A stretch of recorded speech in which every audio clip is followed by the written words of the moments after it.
All right, guys. So tonight we have a very special guest, and this person works with the federal government.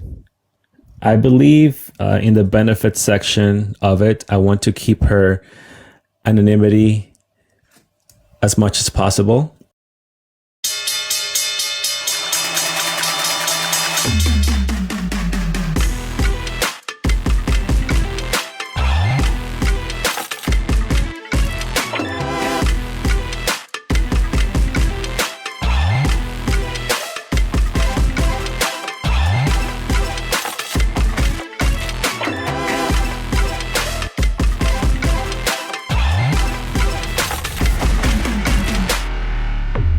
So we're going to try to keep things general, but we do want to get as much information as we can to be able to understand what's happening with the migrant situation, at least in regards to the benefits for tonight.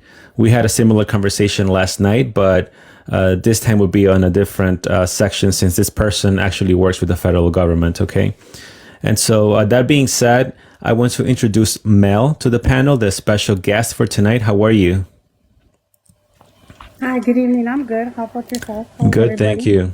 Thank you. Thank you for joining. So Mel, if you can please introduce yourself again, if you can please keep it general. We want to protect your identity. Don't give too much details. I know that you shared where you lived the last time you were here. So if you want to share the state you live in, that's fine. Just keep it general. Don't mention your, specific city or anything like that.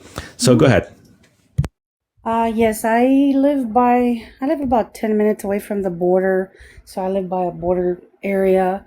As you stated, yes, I work for a big entity. I deal with a lot of different benefits, different areas. Yes, there's many different things many people do, but I've done this for 16 and a half years. And I deal with when people get debit, housing help, all that kind of help. So I deal with this daily, 10, 11, 12 hours a day, depending. So you mentioned around 7 years of experience. No, 16 and a half years. Oh, 16 and a half year. Wow. That's a 10-year difference. Wow. That's a long time. And have you always been in the same department? No, I did. This is the third move I did because working with who I work with, different areas. I worked with viruses before, and then I worked with the military area, and I couldn't handle that just too much, for my brain, my heart, my morals, and I switched to this part, and it's better just having to deal with a lot of things that, in my perspective, aren't fair, so, but it's better than the other two areas that I was with. And so in this particular one, how long have you been working? This one, How many years? Yeah. 4. 4 years under this department. This Okay. department. So did you also, so basically like around COVID? Yeah. Okay. Were you able to also work under the Trump administration prior Yeah. COVID? Yes. Uh-huh. You did for a bit, right? Yes, for a bit, and then I worked under the infectious diseases, and then around that time is when COVID had hit, so I was still there, and vaccines hit, and seeing all that, I was like, I couldn't take it, because I also do translations. I'm certified translator, and I was either going to resign, and they wouldn't allow me to, so they moved me. And then I work with the military, and I'm very passionate about, our country, our military, our vets, and all that. And I couldn't handle the treatment and what was going on, so I just gave them one last warning, like, I couldn't, and they moved me to this one, and it's more subtle, more calm, but just a lot going on. A lot going on right now. And you mentioned you live in Texas, correct? That is correct, Texas. Okay, perfect. So I know last time we spoke a little bit about this when you joined that live stream. You are you like in charge of a certain division within the department you're in? Yes, I'm under. the bigger people. I'm under an umbrella. What I do is people apply for certain benefits, they get approved, they come through me, and then I make sure everything is in order, checked off, and I can question things, but I don't have the last say. So when you say people get approved, who approves them first? The higher ups, depending on the agency, housing, the food stamp area, the like I guess some people call it like welfare checks. Depends on the state you're from. Some call it TANF, some say welfare, some subsidies. It just depends. Okay, so an American gets approved by this certain department, and then after that, it goes to you for like an additional check. Yes, an additional check. I need to make sure funds are dispersed. Everything's okay with whatever, if they're cards, anything like that. They have questions, they call me. What would you check? That usually, what kind of check would you do if everything was approved? What additional work you would do at that point? I take a look at the benefits, the amounts. We have lately been having a lot of issues where they complain and say that wasn't what they were told they were going to receive. And I look at it and I compare it, and it doesn't make sense to me. How they got qualified to begin with makes no sense to me. When you say they, are you referring to the migrants or some citizens? Yeah, migrants. I mean, for them to fill out I think it's an I-64. There's a bunch of forms that need to be filled out to get like an ITIN or a social. It's a process, mind you. Some of them just came within 30 days. They'll less than 30 days, most of them. They'll say, okay, I have an ITIN or I have a social. Okay, the process is you have to get it from the state, of course, the government. The IRS has to file. Even though they get an I-10, that doesn't make them a U.S. citizen, but they can buy a home and they can work. But a lot of them don't want to do the process. But what doesn't make sense is how are they getting it that quick? So who gives them that number? The state. The The state. state. So whichever state they're in, they get that TIN number, which is like a social security number. Yeah. And I mean, it's hard for even those that are here that have done the process, to become a citizen. They can tell you that it's a long process. So they suffer, they pay for it, and those just coming through get it within less than 30 days, which doesn't make sense because a lot of them look fake. So what about, because we've heard some claims about some migrants saying we want to work and we are not able to pay for the permits, or we don't have the work permits yet. So that's sort of contradicting to what you're saying, because what you're saying is that they are getting a social number from the state they're in. Maybe it's not all of them, some of them are, or what's the contradiction here with what they're saying versus what you're saying here tonight? Well, most of the calls lately that I've been getting are males. A lot of males stating they have their family here. Okay, we need to, also interview the wife or whatnot. But no, making excuses. There's not this, but I have her information. I have the social you all gave her. It's a process for people to get even a I-10. So how can a person who just crossed about 3 weeks get all this fake, like 0008194, whatever, fake, get the process over somebody who's been waiting and paying and working. I-10s, they're free. They don't charge, but it's a process, a long process. So I guess where I'm a little bit confused is they get the ITIN number / social security card number from the state they're in, but you don't help with that process, correct? Because you're with the federal government. Correct. I don't, but we have to see all of them are different from different states. And right now, everything as flooded as it is, it's impossible for these to be real. And the date of birth, everything, it doesn't match who I'm helping.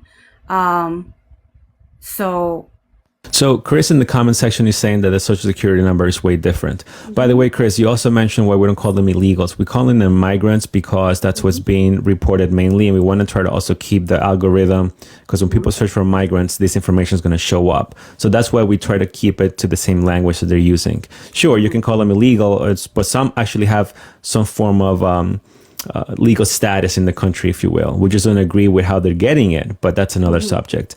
So can you describe what's the difference between a social security number and an ITIN number, just for everyone watching? Or is there a difference? Yes, there is a difference because a social security, that gives you more of a citizenship. An IRS is the one that gives you.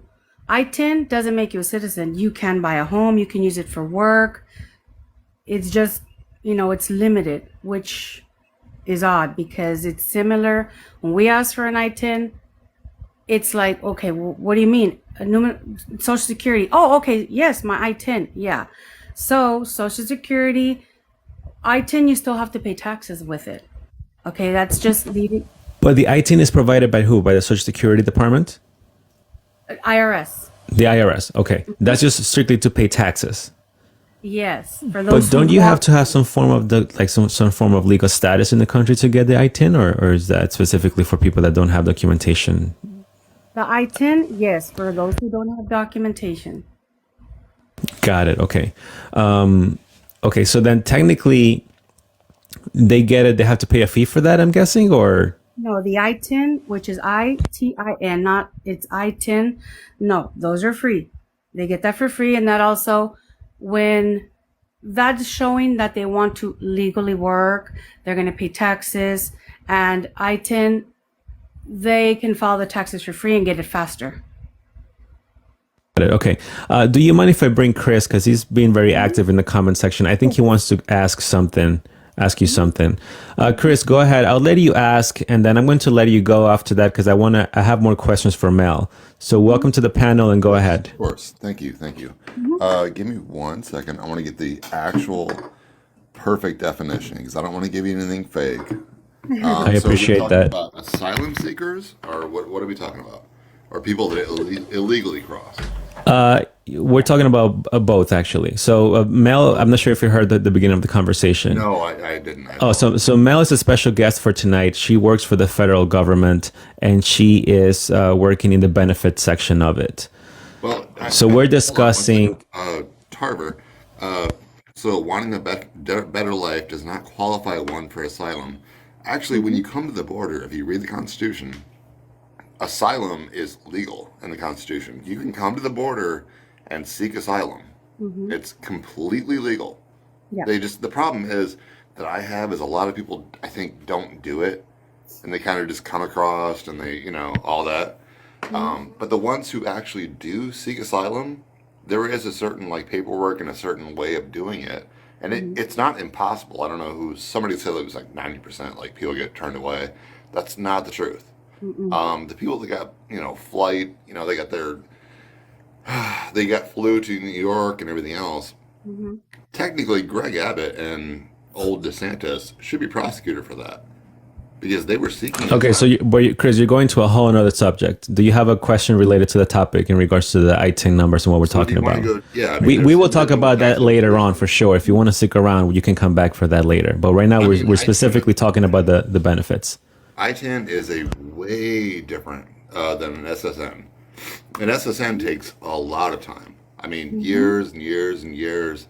I wouldn't say that. Exactly. It should. Yes. It should. I agree. But in SSN, that's going to take you a long time to get that. But I think starting off with an ITIN is probably a good choice instead of just jumping over and whatever. But a lot of illegal immigrants pay taxes in, but without an SSN or anything else, they don't get it back. So they're actually contributing to society and the United States. So that's your opinion. There's no really stats to support that because obviously we have stats to support that. No. Well, yeah, those that report, but those that don't report, there's no really stats for that. But so you're saying that ITIN number, ITIN numbers, they take a long. It takes a while to get them. As long as a Social Security. obviously. No. Do you know on average how long it takes to get one? I'm looking it up right now. ITINs. I Yeah. never really mess with those too much. I try to help people with getting their SSNs. Do you work in that area too, Chris? For context. No, I work in IT, but I definitely Oh, okay. have knowledge of, the I don't a lot of people do not seek ITINs. They seek so I don't know who brought up ITINs, to be Yeah, honest. the I-10s are the ones given before because first because they're easier to get. Yes. Social takes years, and like you Yeah, said, years should and take years. years. But what we're saying is, how are those that are crossing over getting Social Securities within maybe 3 to They're 4 not weeks? getting Social Securities. They Yes, they don't are. get anything back. Yes, they are. Okay, show me where. I can't Okay, show Because you I've my looked this up screen. so before hold with on, my hold on a tax. second, Mel. So hold on a second. So are they So getting nearly every ITINs? teller. Hold on, Chris. I have a question for Mel. Yes, sir. Are they Go ahead. getting ITINs or are they getting Social Security, or are you seeing a combination of both? I am not Yes. completely Hold on, familiar with I'm asking Mel, ITINs, them Chris. getting Hold that. on, I've Chris. never actually heard of it. Chris, I'm asking Mel. Hold on. Yeah. So Mel, which one of the two? Is it a mixture or just one of the two? Mix. So you're seeing both socials and ITINs within the applications that you're receiving. Yes, and when I have to review the information, it shows me when they applied, when they got approved, when they received it. And when I ask them, can I verify your social? In Spanish, they'll say, I don't know it. Hold on. They're flipping through papers. And I said, oh, you don't know your social? No, they just gave it to me. I just applied for it. I look at it. It's a social. It gives us the description. Now, those take Hey, I years. gotta see Those take that. years. I don't. Hold on, Chris. Hold on. Let her Yes, sir. speak. Go Yeah, ahead, yeah. Mel. Yep. Yeah, like those take years. So now, how are those who have come trying to do it the legal way? It's taking them years, and these, people, the migrants coming through get it within 3 to 4 weeks. The numbers they give me look completely fake, Not but eligible yet I for. can't question that. If they got approved, I gotta go with the flow. Okay, Mel, but here's where I'm confused because you said that the applications go through your desk once they are approved. You just do like an extra checkup, right? Yeah, I just So gotta if make sure that it's in order. right, so during that extra checkup, you see that these numbers are looking weird. Do you go to your supervisor and say, "Hey, what is going on here?" Yes, I went maybe 2, 3 times and they said, no, it was already checked off. You just do what you got to do. Make sure that they, one, have their cards. Two, they have access to their funds. They know how to do this and that. Your job is to the workaround. Make sure they get what they were approved for. Okay. So basically, fill up the application, but not verify the numbers specifically. Do you usually verify the numbers specifically in a system or no? Like for a I regular verify American? There's a way of doing that. Yes. Yeah, but for me, anything and everything I do, every keystroke, I can't go out of my area because it's looked upon. Why are you going here? Why are you? No, this is your area, you stay there. I can look more into it, but what they give me and what I see in my files, if I question it, I can question it, but I have to go by what my uppers say. Hey, they were approved. Yes, this is what they're getting. Okay, there you go. I wouldn't advise applying for an ITIN. I don't know where ITINs came into the picture, but like I wouldn't advise that for someone who's coming in as like a migrant for a couple reasons. All right. So the process of getting an ITIN can be difficult. So we recommend working with the IRS, blah, blah, blah, blah, whatever. All right. Do ITINs enable someone to work legally? No. ITINs for federal income tax purposes only. Getting an ITIN does not change your immigration status or your authorization to work in the United States. So I would not really advise someone to go that route. You could go the migrant route. It really depends. I mean, it's a tough. It's funny how the U.S. is. I mean, it's a good thing that it takes. How do I go about this? It's kind Yeah, of but Chris, but that's not the point, right? We're not really sort of giving guidance here on how the migrants should apply. The question is, how are these migrants getting these numbers? So Mel, what numbers? ITIN numbers? and the Social Security numbers that she's mentioning that she's seeing. Social Security numbers. She just mentioned that she has seen across her desk. It takes years. Yeah, exactly, Chris. So this is the exact point that she's bringing up to the table here. It takes years. So how are they getting it is the question. So Properly apply. I mean, that's how anyone who wants to become an American citizen. That's the right way to do it. so Mel, do you've spoken to some of these migrants via the phone, right? Because you say you're a translator as well. Yes, of course. Okay. So Have you come across an application? Have you come across an application where Chris, can you mute your microphone, please? Because I'm hearing like a Yes, sir. noise in the Yes, sir. background there. Yep. Thank you. So Mel, have you come across an application where, let's say, a migrant doesn't have a social security number or ITIN number? What happens at that point? Nothing. They're approved. So they are approved even without a social security number. I have had hundreds upon hundreds approved. I will go through the application. I will question, hey, okay, I have this date of birth, there's no social. That's fine. What does it say? Approved. Okay, what's your question? Why are they approved? There's nothing else. Like, how is this approved? They just want me, turn my face, just do what you have to do if they're approved. Again, help them understand how to use the card, how to use their benefits, where this about. I can't look more into it. It's a hush hush. They get it. They get all the help.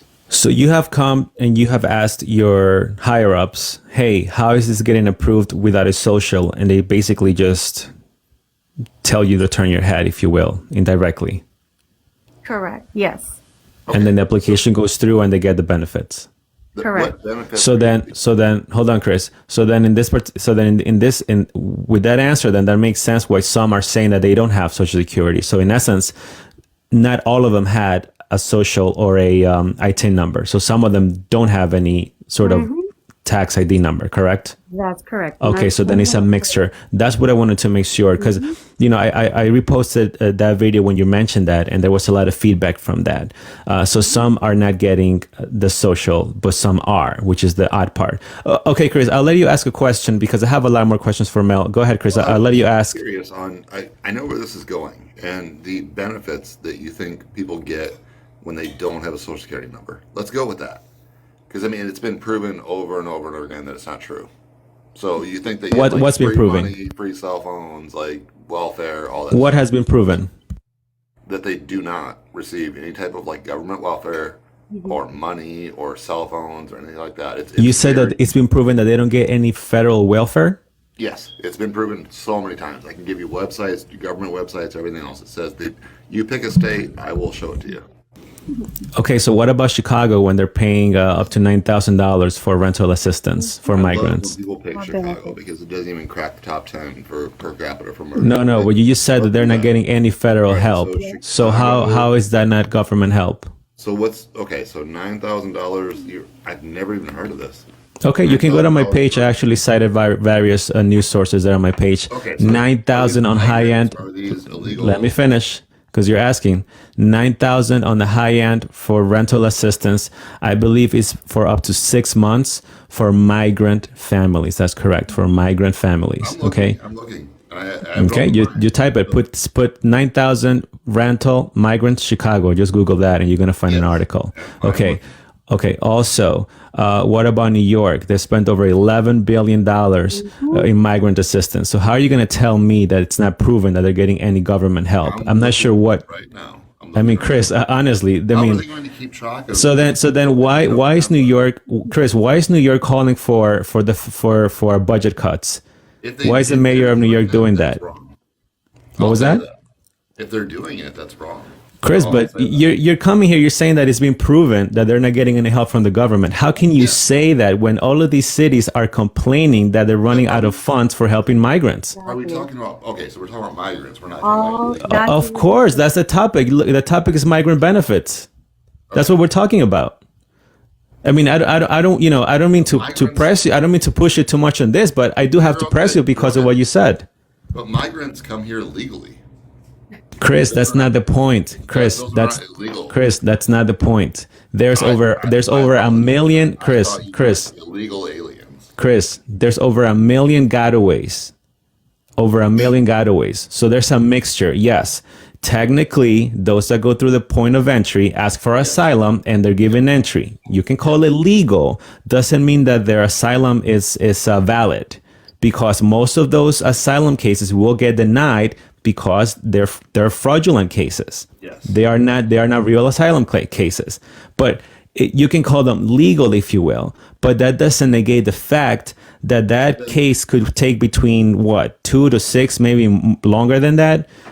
Maybe maybe close to a decade. So what happens during that decade? Sure, maybe some will work, but when we're getting the data from New York City, per the New York Post, only 2% of those migrants apply for work permits. 98% haven't applied for work permits. Then you have citizens like Mel that work for the federal government are telling you most of these people don't want to work. You match that with the data that we're getting from New York City that's telling us that only 2% applied for work permits. So then to me, it sounds like Mel is telling the truth. The data is matching to what people are saying on the streets that they don't want to work. On top of that, you go to local news and even social media videos from individuals where they see the migrants complaining that they want to get help. On top of that, you go to TikTok and you can see various migrants in shelters posting TikTok videos, twerking and dancing and saying, I just want the government to help me. So all the information is there for you to see, Chris. So I'm not sure why you're saying that they want to come here and work hard. Some do, but the majority of the data is pointing at they don't want to. They just want to get the benefits. So you think the majority of people that come across are looking for a free ride? Yes, absolutely. Absolutely. And I just gave you a lot of proofs why. So I'm not going to sit here and argue with you and say I'm right and whatnot, but Chris, I'm telling you what to Google. You need to Google the 9,000 rental in Chicago. Okay, I'm going to give you 3 things to look up. Okay, 9,000 rental Chicago for migrants. You're going to look up New York mayor budget cuts New York City. Put migrants right there. And then the third one, you can look up New York Post. 2% of migrants. Hold on. 2% of migrants in New York apply for work permits. Google those 3 things if you want to look at at real sources, and you find a lot of sources on that. Okay. Now, if you want to do a deeper search, like a personal search, go on TikTok and try to find migrants TikToks videos. Okay, and you'll find a lot of them posting themselves and saying comments that they want to just get assistance from the government and they're teaching the other people that are outside of the U.S. how to come and do it and how to take advantage of the system. I'm not. What was that? Wrong, but I'm saying that if that is true, that's completely wrong. Well, I'm telling you to do research. So you don't want to believe and you don't want to believe Mel. That's fine, because I'll give you. We're not CNN, right? Although CNN is pretty fake to me, but that's okay if you want to look up at the sources. And then the thing is that people got to do their own research, because if you watch CNN and you watch MSNBC only, they're going to show you the mother with kids, or they might show you the man carrying the kid on the shoulder, and they want to work and they want a better life, but they're not telling you, all these things that we're seeing ourselves on the streets. The people that keep bringing up CNN, etc., don't understand that the median viewer age of CNN and Fox actually is 65. I mean, do I sound like I'm 65? So why is the whole thing do you watch CNN? Do you blah, blah, blah? Well, Chris, because it's just an example. Just because you mentioned earlier that there's no proof that the government is helping any of these migrants, so that left me in shock. Yeah. I'm gonna look it up. I was in totally shock. open to different views and different facts. No, I get it. I respect your opinion, but when you said that, I was like, "What do you mean? There's sources everywhere. They're not. I'll give you that. They're not highlighted in the mainstream media." If I'm wrong, I'll admit it. So I'm gonna look it up. Okay, you do that, Chris. Chris, I'm gonna let you go. You can send a request again if you want to join the conversation later. I want to continue interviewing Mel, but thank you for your time. You can do the research. We'll be here for a while, so you can send the request later, and I'll accept. Cool. Thank you, Chris. Thank you. Thank you. Okay, Mel. All right. So we were in that section where you said that some migrants do get the benefits even without a social security number. So we established that some migrants have social security numbers, some don't, some have ITIN numbers. Okay, perfect. You question your supervisors, hey, this is not making sense, this application is not making sense, but they go and tell you, just put it through. Just basically fill up whatever is missing and put it through. Correct. Okay, so then, is there an example of an application of maybe what sort of benefits they are getting that you can share? Some of them that we've gotten a lot of lately is depending on your state, some call it housing vouchers, Section 8, low income, you know, for that. They'll get like a card that says, you know, for utility payments, they're supposed to use it for that. You know, the cards that they give them, okay, the rent is paid, you know, and then they give them an extra card for utility. Look at the information. Again, no social, date of birth doesn't match. You know, I have to question them. Hold on a second. You mentioned they get housing vouchers? Uh-huh. Yeah. Because this was heavily debated here in a lot of my streams where people are saying they don't get this stuff. They do. So can you explain for everyone watching what is a housing voucher specifically? It's where, first of all, they're given like an apartment, a home to live in, and then they give them extra. The home is paid for. They'll get like, okay, we're going to pay for it for 6 months, a year. Then on top of that, they get another voucher or a card, a debit card, a Visa, MasterCard. And that is supposed to be help to pay utilities as well. Light, gas, you know, water. But they don't use it for that. It's used for other things. And a lot of the states that have to oversee, they give this, and it's non-Social Security holding, you know, people that don't have a social. And then I'll get people calling that are citizens. Hey, why am I not getting this anymore? What's going on? Just they're denied. I can't give them additional information, but that's what I've seen a lot of. You know, we're not here to make anybody believe this or not, but I firsthand, I have no reason to, you know, lie, make up or anything. Is just ridiculous at why the citizens, even elderly that I've seen, are getting their help reduced. Their rent is going up because their voucher, like their monthly help assistance is cut in half. Like if an elderly gets an apartment that's, for example, $500 a month, they were being helped with $400 and all they had to put is $100. Now it's like, oh, why are you only helping me with so much and I have to pay $300 of it? Well, you know, the funds are becoming less and less because they're spreading it, helping 100% immigrants. Like you said, I don't want to use the other word, and not them. People don't. But in this particular case, migrants, right? That are coming from the border. Correct. Yes. Okay. And then it's ridiculous because I know some people on the panel are saying, well, what about the lazy Americans? Yes, we understand, but that's why that everything should have a cap. Okay. And we shouldn't have to put anybody in front of our citizens. To me, and mainly our veterans and our elderly. They should always come first, then everybody else. Right. And if we have lazy Americans, it doesn't mean, well, let's get lazy, you know, from South America, lazy from Africa, lazy people from whatever, Middle East, you know, that doesn't mean, you know, that I hear that debate a lot. Well, we already have criminals here.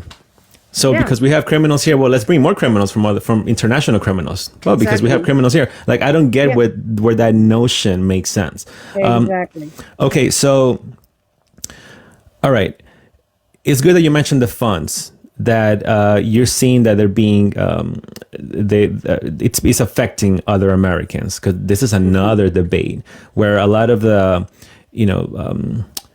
experts go in the mainstream media and also even in some of these city council meetings in front of the residents, and they're telling them these funds were allocated for this particular case a long time ago, and it does not affect the funds for the community or for the veterans or for whatever department it was supposed to be at. These funds were allocated specifically for this, so it's not affecting anyone else.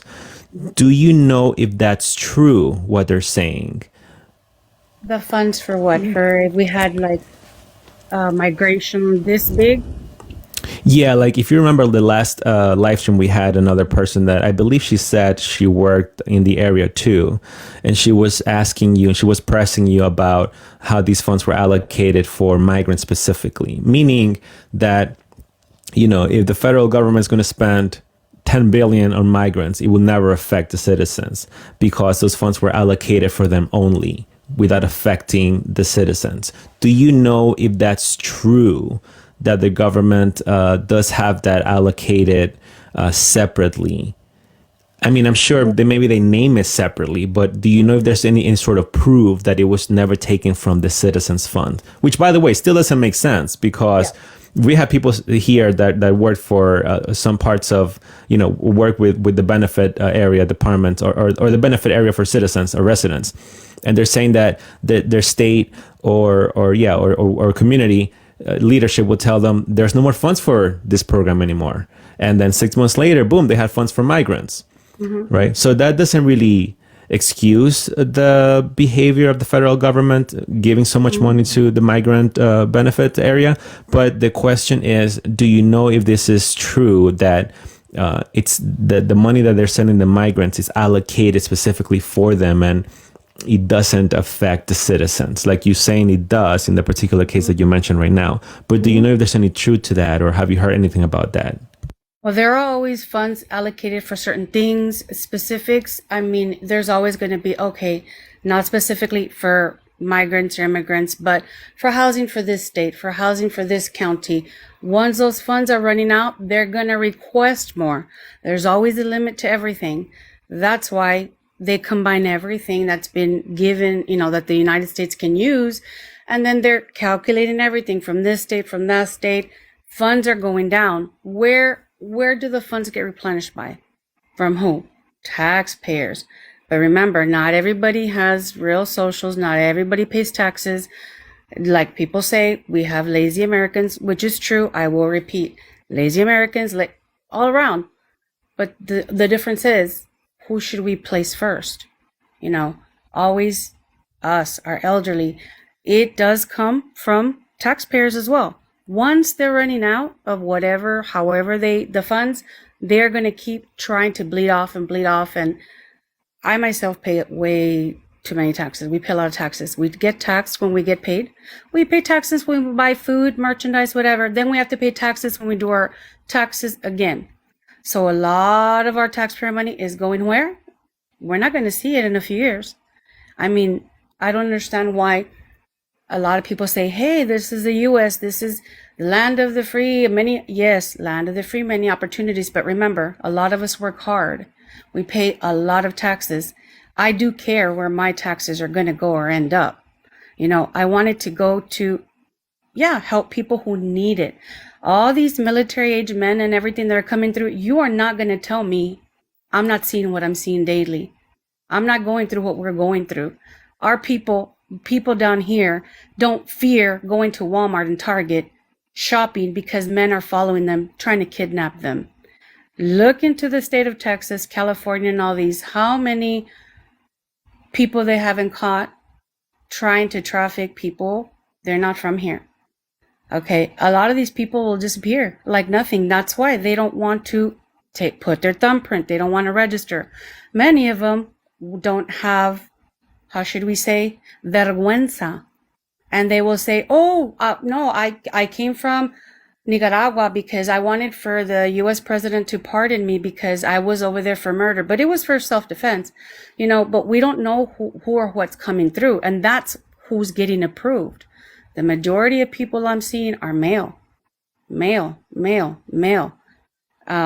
Even some that, if you were born in 98, you don't sound like you're 80 years old. It's all fake information. I don't mind. If people are going to be getting help, do it the right way, do it the legal way, all fair, all across. So then when you speak to some of these migrants and they tell you, like you just shared right now, that they were born in the 90s or something like that, and can you tell that they are much older than that? Oh, yes, you can tell. How can you tell, just for everyone listening?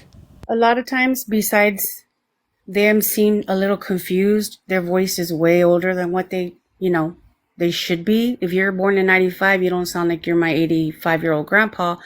You don't say, oh, I don't know how to use this phone. Oh, okay, well, I could help walk you through for this. I don't know how to use the phone. I don't know what an application is. I don't know how to, okay. There's a lot of different things, or sometimes, because Hispanics or whatever, they'll start talking and say, "Oh, I remember back in the day," and I'm thinking, how do you know what happened in the 80s if you were born in the 90s? Like sometimes they forget what they give me. And so when you encounter this once again, do you question this with your supervisors, or at this point you just let it go through because you already know the answer? Yeah, I'll just, document on the file, but I I mean, after the third time I questioned it and, it's like, okay, I'm doing my job. I'm not going to go step over, I just let it go, but I just question everything I see and hear and have to do, and it's just, it's just crazy all around. Everything that I'm seeing and the amount of funds given out. I've seriously, when I've worked with US citizen accounts, I've never seen them get that many funds compared to some. So I just, it's hard. And I know how people who work in these types of fields feel. It's frustrating for you guys, I'm sure. Very, very frustrating because I know a lot of people where I live at the tip of Texas. Right now, I have a friend struggling. 2 bedroom is $1,200. She gets $8.50 an hour. She does not qualify for any benefits.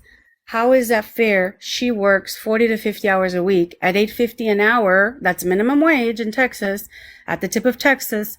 Her rent, and she has 2 children for a 2 bedroom, has to pay her bills, pay everything. But she's, I think, $20 over her limit or something. So she doesn't qualify for food stamps or anything. So how is that fair? And she's a working American. Working American, hardworking American. What a shame.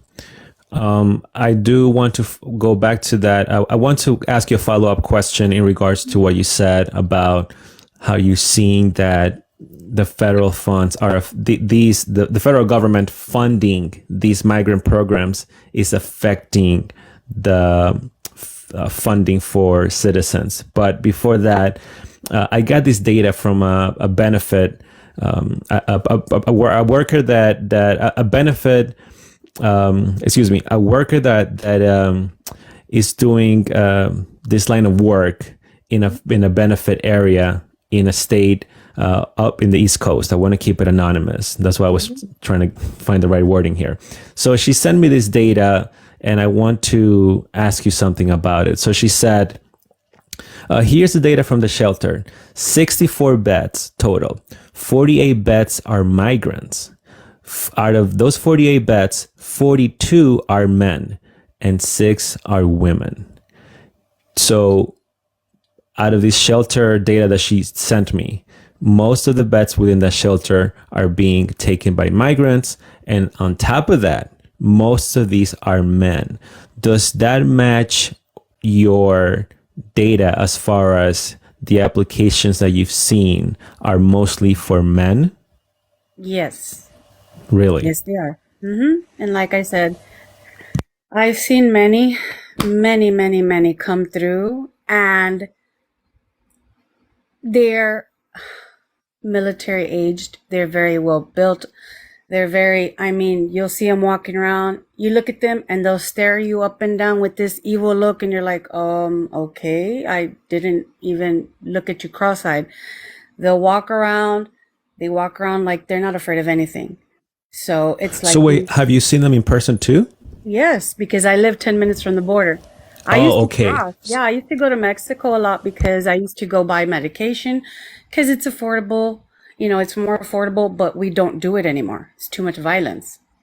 Got it. So when you've seen some of them, it's just crossing, but not specifically working though, right? Correct. No, because we're working is over the phone. Most of them ask for money, and I'll see cars stop with them. And then when I'm looking, the cars will move and I see them throwing their hands up. So I can only imagine, I've seen videos of a lot of that, but I won't stop.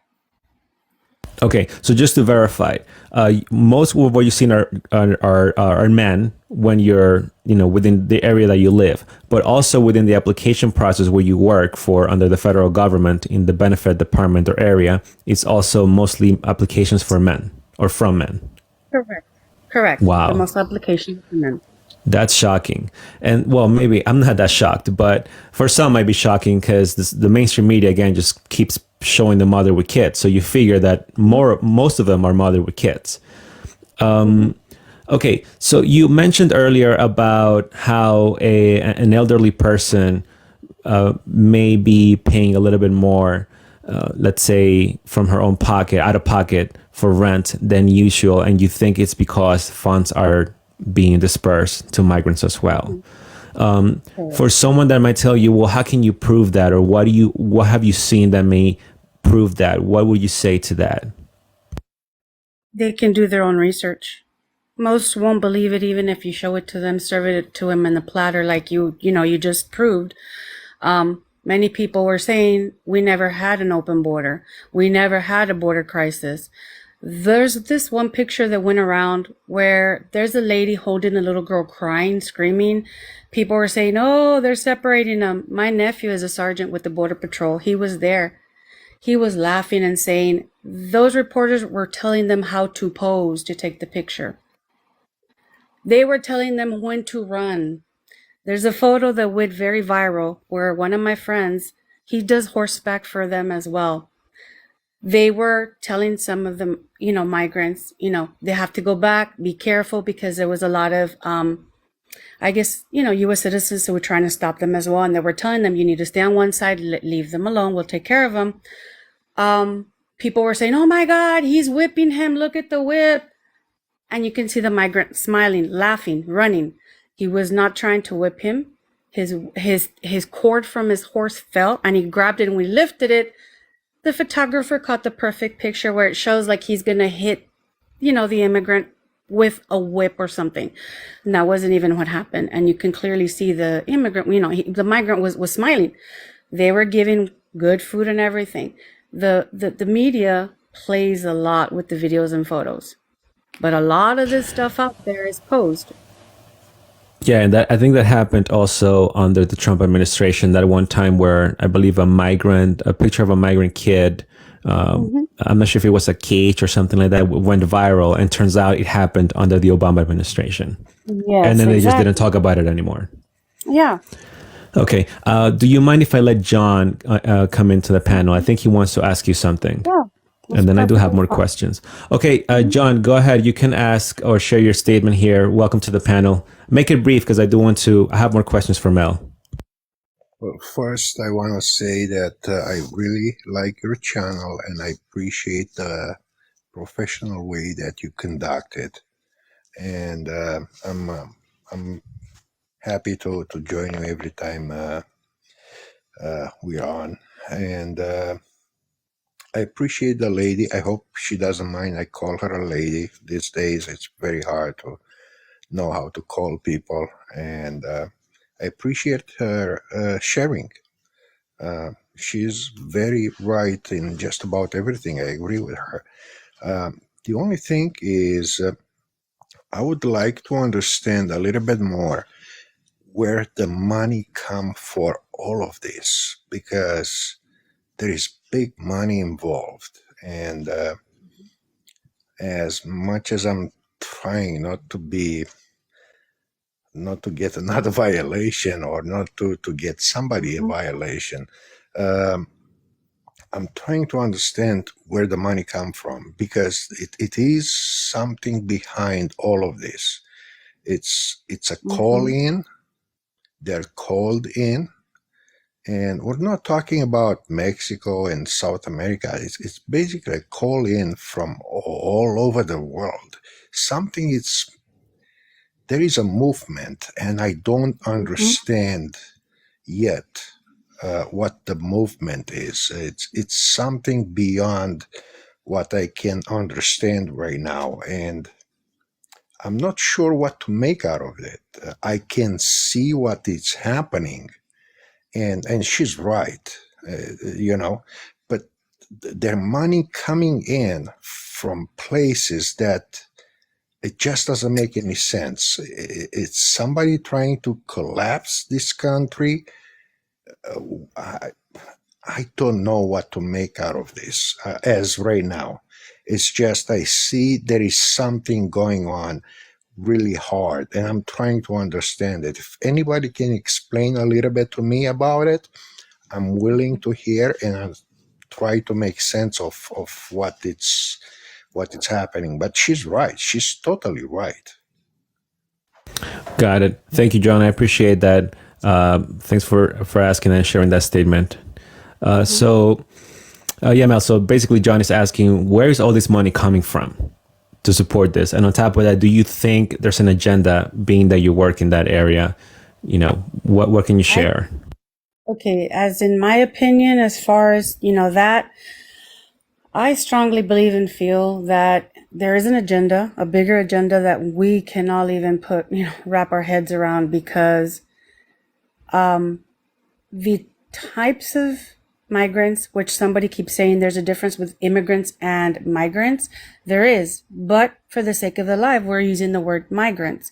There is a difference, legal versus, but I believe so, because a lot of the people coming through, a lot of the men, because you will see it, 90% are just men, none of them with children and women.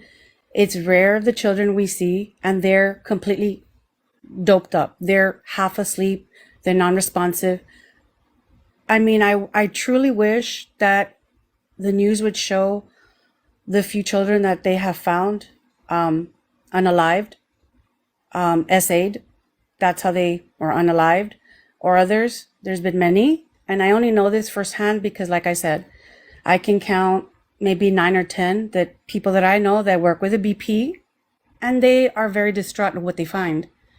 And this is firsthand. It's nothing that I see on the news. It's given firsthand at how distraught they are.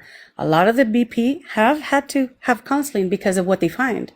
Okay, and these people that come through, they're military age. They see it. I mean, they know. A lot of them are, have been in the military. They know. And all these people, I mean, research yourself. Look at Michigan, how they're destroying, breaking in, look for it. If these people were nonviolent, wanting to come and make a better life, why are they coming breaking the law? Why are they coming being aggressive and expecting to be given everything and not working? If we go to another country, we are no way in the world going to be that, crazy or immature and you need to support me. I'm new to this country. You're going to house me, you're going to feed me and clothe Well, me. they'll kick you out if you do that in any other Or country. not only that, they probably unalive me in the public, Probably. to show. And Yeah. right, I think it's slowly, with how it's going, we're going to implode from the inside, because all these men are military aged. Court in the comment section, she said, I can't even imagine the things you'd see if you spent a whole day at the border. Do you agree with that? 1,000%, because I see it daily. Like I said, I live right here. We can't go shopping to our local, H-E-B, Walmart, because you'll see it and you are so afraid. And we were not like that. Yes, we've had immigration or migrant, for many years, but it has never been as bad as I can honestly tell you for the past 2-3 years. It's just gotten worse and worse. And you can do the research, you can look it up. And there's been so many cases of so many, abductions and other things. And I guess you can say human trafficking. To go back, just go a little bit back to John's question, where do you think the money is coming from? Is this strictly from the taxpayers? In your opinion, or what's your take on that? In my opinion, yes. In my opinion, it's a lot. It has a lot to do with taxpayer money, and slowly taxes. And why do you think everything's going up? We have to pay more for food. We have to pay more for everything because, taxes upon higher prices for everything, not just gas, not just clothes, not just rent. Everything for everybody is going up. So you think everything is connected, if you will, at that point? Yes, which makes sense because obviously the more that you print money, the more that it devaluates and the more that inflation comes along. I mean, that's just basic economics. So I agree with that. Yeah.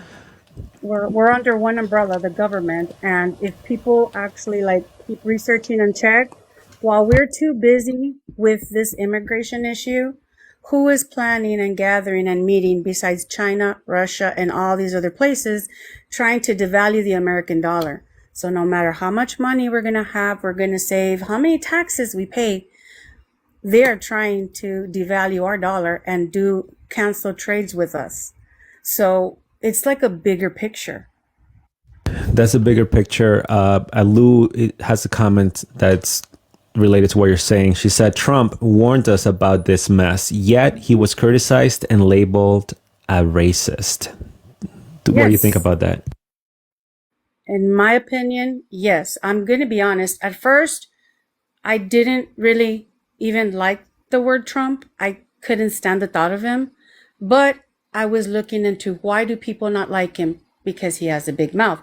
Because he has what people think a chip on his shoulder. Because, so slowly I did my own research. I looked into him. I looked at everything he would say. I actually found all the complete videos, not just pieces that were cropped out that made him look like a bigot or like a, racist. And everything was just cut up for the media. People say, oh, did you not remember hearing him say this and that about immigrants, how they're evil, they're going to come poison our blood? Did you see the whole picture? He was saying the violent ones, the ones that come to break the law, not the hardworking ones. There was so much that people were cutting and just for themselves. He was the only one that said that. He was the only one president that actually got to speak to Putin. Look at the Korean president. They respected him and he respected them. It's like he cared about our veterans. He respected them. They respected him.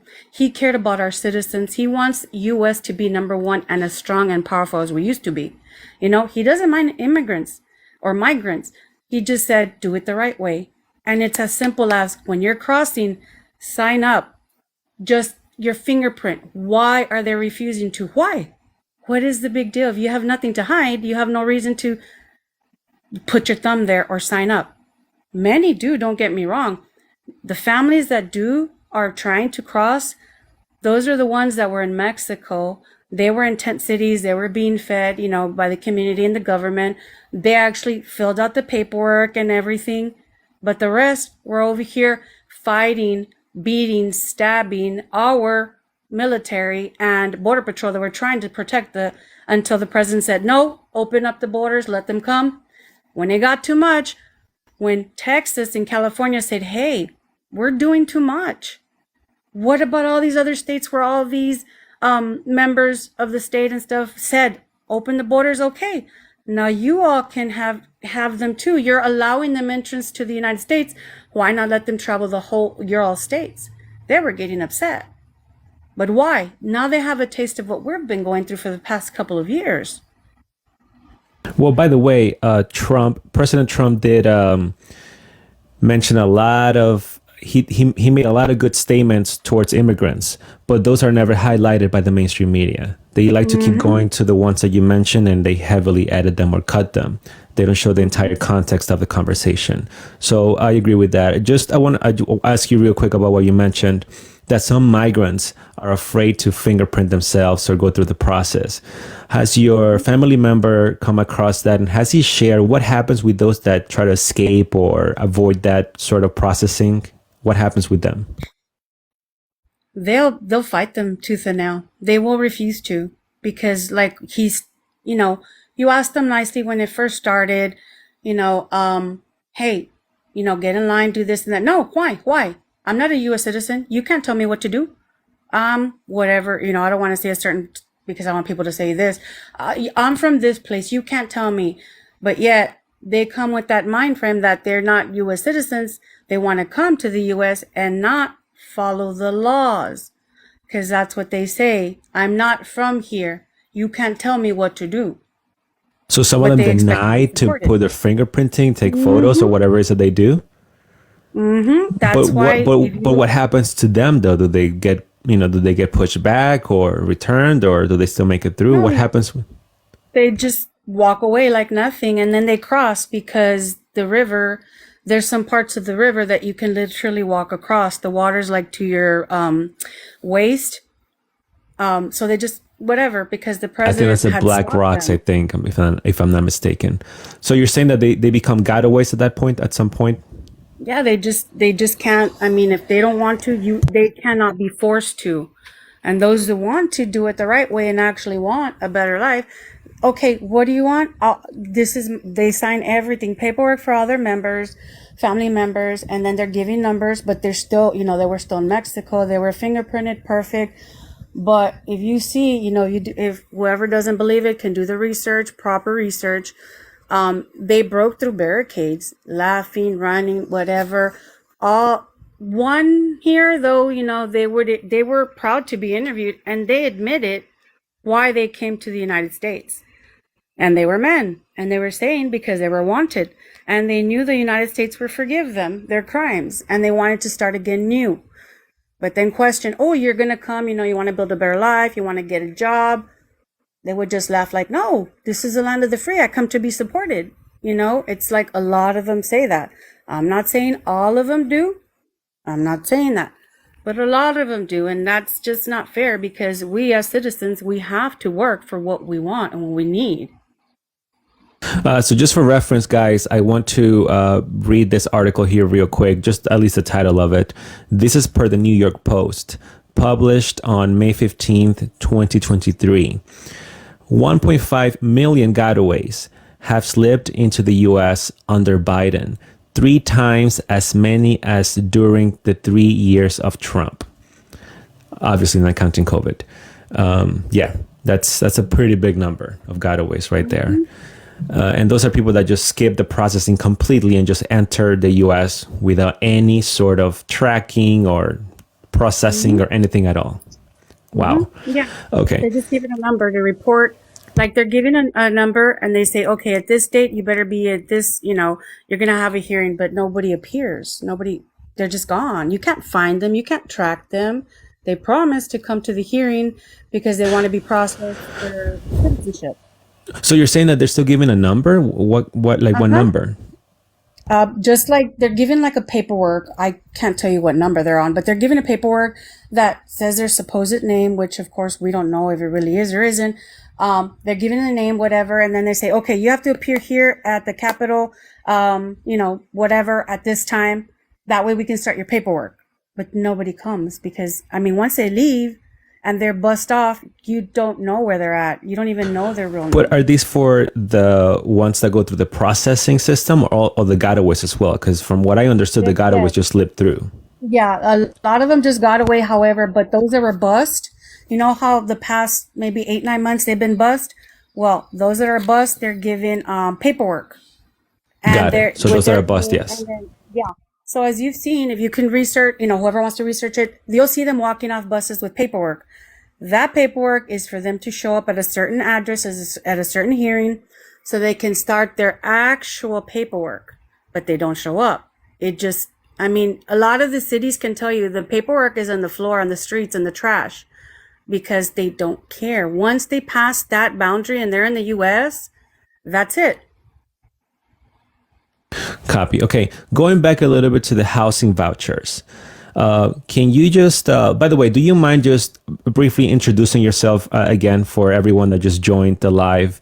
And then can you answer this question? What sort of housing vouchers these migrants are getting that come across your desk?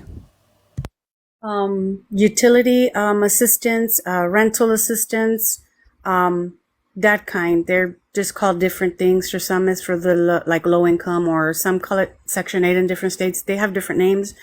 That's one set. EBT, stuff like that. I know a lot of. So EBT falls under housing voucher as well? No. That's another program. That's another program. Yeah. Oh, okay. Yeah.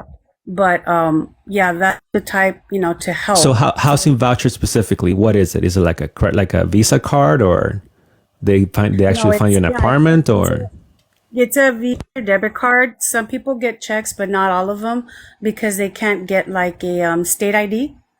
So they get like a debit card, which is Visa or MasterCard, and it has the funds to pay. They're supposed to use it for utilities and stuff like that, but it's not used for that. Right. They use it for something else.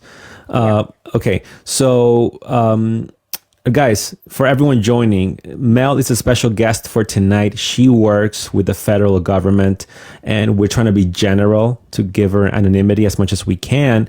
And she is working in the benefit area of it. Okay. That's, if some people are asking, how do you know? She's working with the federal government, and that's why she's a special guest for tonight. Okay, Mel.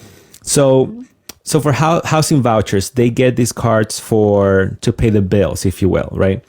But I guess my question specifically is, does the federal government help them find an apartment, or do the migrants find the apartment and then they apply for rental assistance? How does that work in that section of the housing area?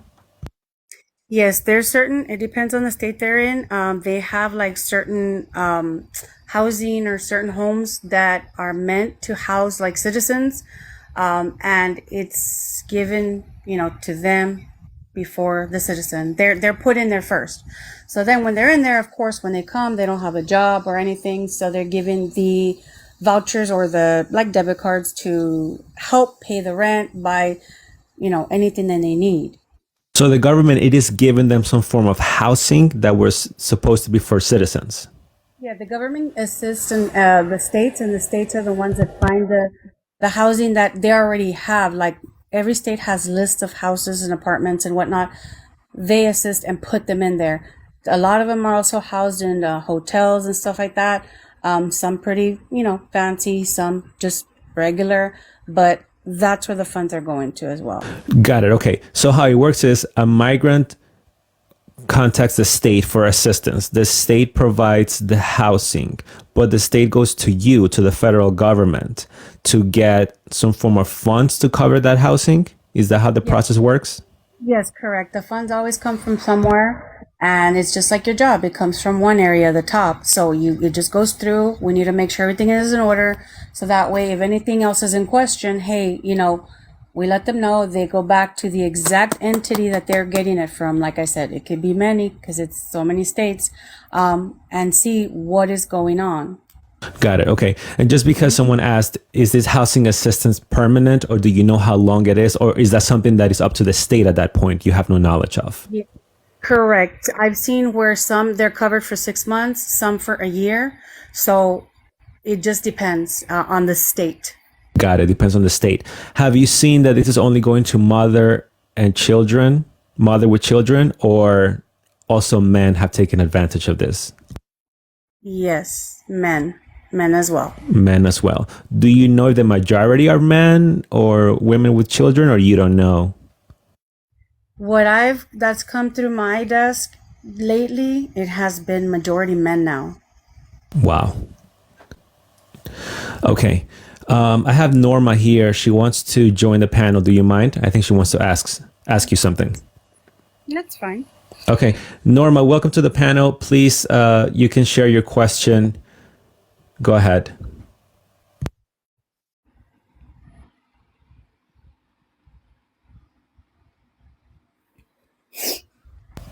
I think she dropped. I'm not sure what happened. You can come back, Norma, whenever you want. You can resend the request. Okay, so mostly are men from what you are seeing lately. Okay, so then they get the housing. Have you specifically seen citizens get rejected in contrast to migrants? Again, I guess my question is, have you seen a certain number of citizens get rejected for federal assistance, housing assistance, and have you seen around the same number or more or less migrants getting denied that assistance as well? What sort of pattern are you seeing there in your office? Yeah, lately I've been seeing a lot more citizens. They're being denied for when they have to renew. They're being denied and they question why, and I just have to go about whatever is left for me to give them the information. It's just different all across every state, but lately I've been seeing a lot of denials for renewals. Even a few here and there where they were denied when they first applied. But lately it's been denial for reapproval for whatever benefit that they would get. Got it. Okay. Reese is asking the requirements for citizens, or is actually stating the requirements for citizen and residents to get assistance and migrants is completely different. Do you agree, Mel? It should be the same. It should be, but it's different because they're approving them quick with information that seems bogus, and the citizen who's always had their social and everything that can be proven denied. So unless you're in that position, you won't know. Got it. So you should be, but you're seeing, excuse me, you're definitely seeing some form of priority with the migrants right now, correct? That's correct. Yes. Okay. He's saying, are these migrant benefits in Nebraska, South Dakota, Missouri, Wyoming? Are what? Are these are the migrants that are getting these benefits? Are they in Nebraska, South Dakota, Wyoming, or Missouri? I've seen Nebraska, not South Dakota, really rarely. No, not myself. Wyoming, no. New Mexico, a lot. Nebraska, very rare, just scarce. Got it. So mainly, would you agree that would be mainly in the sanctuary cities right now? That would be priority. Yeah, that would be priority. A lot. Lately, I've seen a lot of Arizona, New Mexico pop up a lot. Michigan, a lot of them. But we do see almost every single state helping, but not, there's more of a rush in certain than in others. Got it. Reese is saying that's my point. Not all states are assisting migrants. They refuse to. But yeah, Reese, that's what we're talking about. That's why the migrants are going to sanctuary cities, because that's where they're getting the help. So that's common sense. Yeah. Okay. So now they get the housing vouchers, the assistance. And you said some cases they get checks. In some cases, they get a Visa debit card to pay the bills. Do you have an average amount or an estimate that they usually get, and for how long that would be on that debit card or on that Visa card? Per person, per household that calls? And that's my other question on those applications, because we've seen that some people come in and they claim 15 family members. How does that work? Do you usually see an application per person, or does one person cover 15 people? How does that work exactly? Yeah, I've honestly seen, because, sometimes I'll have to look at certain breakdowns. Adults, varying on the states, can get $325 each adult and between $2 to $250 a child per month, depending on the program and the state. They all vary. Okay, so $325 per adult and $250 per minor? $2 to $250 per child, correct. And some automatically it'll tell me approved for 6 months, 3 months. And then renew. Okay, so it doesn't matter if they come and tell you, I have 10 people with me, right? They'll get the same regardless, like around the same. Pretty much, yeah. And that's because they're citizens who have worked and lost a job and, paid taxes and whatnot, and then they don't qualify or qualify for very minimal. It just varies by state. So just because there were some claims that some migrants were getting $5,000 Visa cards when they entered the country. Some have said no. I think Border Patrol denied those claims, and I shared it here in the live stream before. But you're saying that from what you're seeing, they're getting around $325 per month if it's an adult, right? So is this an additional? This is just like for cash? For cash, or is this? That's not including food stamps. As far as to touch on the 5,000 case, that's in a different area. One of my coworkers did mention they were getting 3,500 to 5,500 when they were crossing those, many of them, but that was to how should I say, furnish wherever they were going to be staying. In other words, that's to get all that furnishings and everything, food, clothing. That's what she was with.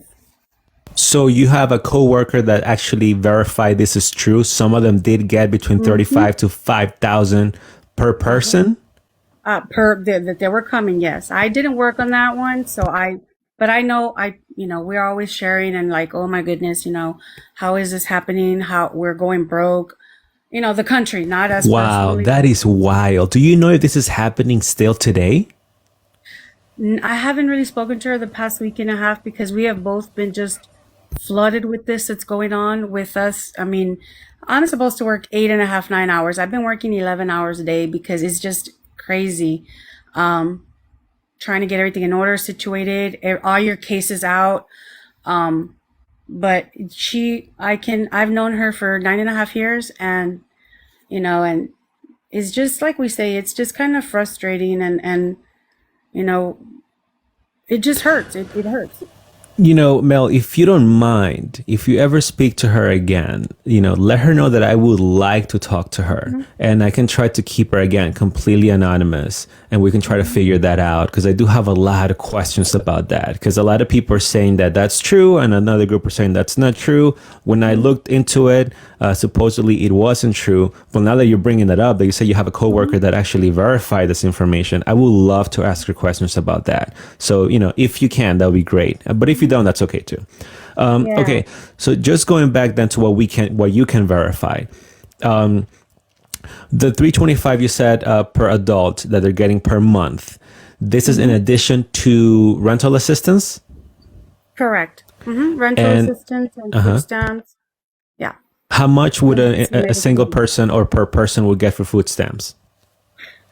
Food stamps, if I can recall, was about $275 a child, and it was $225 an adult, I believe, because I have the records, on my work desk, something like that. Okay, so you said, because I'm writing this down. Give me 1 second here.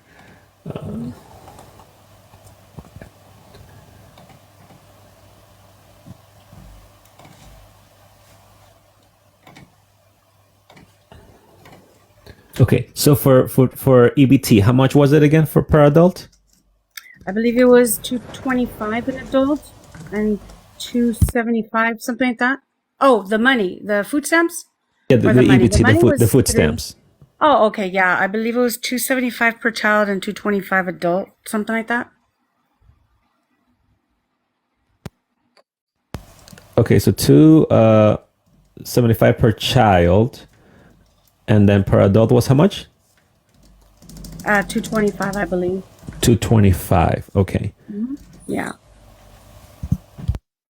And every state is funded by the government, so it comes from the government. Got it. Yeah, whoever And- is stating that.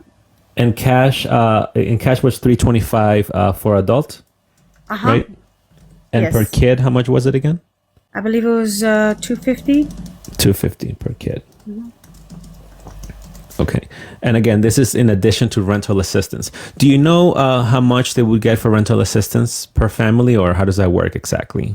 Well, no, the rental assistance money, that's given to the landlords, but the money for them to be able to pay utilities and purchase, household items and all that, it's given to them. Got it. Okay. So the rental assistance is directly with the landlord. Do you Yes. know, like, how does that work? Is it like 1-bedroom apartment for like 2 people, or how does that work exactly? That's how it should be, but lately, well, the list that we've been seeing is it's like a 2-bedroom and there's like 8, 9 people. So what they've reported to a 2-bedroom. So you're saying 8 people in 1 2-bedroom apartment? Yes, that's what they've been reporting to us when we speak to them directly. And we'll ask them, like, how is it? They're like, it's very crowded, but, hey, we're living it. Okay. But why are they doing that? Because it's money. The landlords will allow it because the landlords are getting the rent paid. Oh, okay. So this is because in their application, they're saying that they are with 15 family members. Yeah, they're getting assistance for that many. And when we speak to them, when they're like, hey, why are my benefits not what I'm supposed to be getting? It's me, my son, my daughter, my this, and we're like, oh, and I'm looking here, but you live in a 2-bedroom? Yeah. And we'll ask them, like, oh, are you comfortable? Yeah, it's good. Running water, it's good. We're living it. Oh, okay. We just try to kind of make conversation while we're reviewing. So. Okay. So in essence, would they be able to, let's say, break up that family application and have 2 people apply, then 2 people apply to be able to cover the 8 or 10 or 18 family members and get an apartment per every 2 or 3 individuals? Would they be able to do that? They should be able to, but I wouldn't know that process. I just know, what they tell us, and the landlord approves it because Or what maybe we've they don't do it noticed, because they don't know. Maybe yeah, that they could do that. what we've noticed is also like on certain landlords, how it shows the home or whatever what they're renting it for, they kind of raise the rent up to $300. But like we said, they have a list. It's paid to them per month for whoever's going to be, the renters. It goes directly to them, and then the rest it gets deposited into their account, the renters, account. Got it. And would this be considered Section 8? Some people call it Section 8. Like we said, every state has a different name for everything. Some is just low housing funding. It's just every state is different. So every state is different. And are these apartments located in Section 8 buildings or no? Or it depends as well? Yeah, most of them are, but not all of them. Okay, and some of them are even homes, small homes, depending on the state and what they have and what's been registered. But it varies. Got it. Okay. And do you know on average how much a 2-bedroom would cost in any of these cities that's being paid by the federal government? I've seen it vary from 1150 to like 1600. So on average, like around 1300-ish, give or take, Yeah, between the give or two, take you in a would say? day. Yeah. hmm Wow. So 1300 a month. And for how long again does this usually last? You said between 6 months to a year? Yeah, it depends on the state. Yeah, on the state. The least would be 3 months, 3, 6, and then the longest is a year that I've seen. And I mean, I've even gotten where some of them, they're here legally or they have their paperwork and whatnot, and they're upset because they're saying, okay, why are you giving this person that? And I've worked hard and I have my card, I have my papers, and and that's just a topic we can't even discuss with them. It's just we can't even go into that. But we get calls like that where they get upset because I work so Wait, why hard. do they get upset? There's a lot where they'll have their like work permits or green card, and they'll say, "I've worked here, I've lived here for 10 years. I'm still struggling trying to pay my attorney to get finalized, my citizenship. Why are they coming and they're getting the assistance? I know because they're my These are neighbor." the immigrants that came like 10 years ago, you're talking about, right? Yeah, Okay. and they complain to us, and they'll, say you all are dumb because you're helping them. They're my neighbors. They just moved in a month ago and they don't have this, but you're paying all their rent. It's like, what? I mean, there's only so much we can say or do. Yeah, because you're basically in between. It's not Yeah, really I your can't. fault. You're not really making these decisions. You're just Yeah. following through, with what you're supposed to do, what they tell you to do, right? Yes. Okay, so wow, this is a lot of information. And again, thank you for this. I'm writing everything down because I want to refer to this later on. And by the way, a lot of this, what you're saying, is matching with what some of the local news is reporting. So that's why what you're saying is matching perfectly with what they're saying. Okay, so all right, so let's just do a basic here. On average, when you get these applications, right, how many family members on average you get per application? If you can maybe just do a quick average there in your head. Okay. Well, I can say up to about 2 weeks ago, it would be a family of the husband, the wife, and 4 children. Well, 4 kids because they were all different ages. And then lately, before that was mother, father, husband, wife, and children, brother and sister. And then lately it's been brother, brother-in-law, son, and wife. Like male, male, male, male, one female. So it's just been like it fluctuates. Okay, so you're getting out of, I would say maybe like around 5 to 6 people per application most of the time. Yeah, most of the time. So let's keep it at 5 to keep it more like in between. Okay. Neutral. And out of those 5, 3 or 4 would be adults and maybe 1 or 2 be kids. Yeah, children. Okay. So, but minority are kids though, right? Like it's less kids than adults Yeah, usually. yeah. Yeah, Okay. it's more adults and children. Would you agree that per every five people that get assistance, one of those is a kid, or two of those is a kid out of five? Out of five, I'd say one is a child. So out of five, one is a kid. Okay.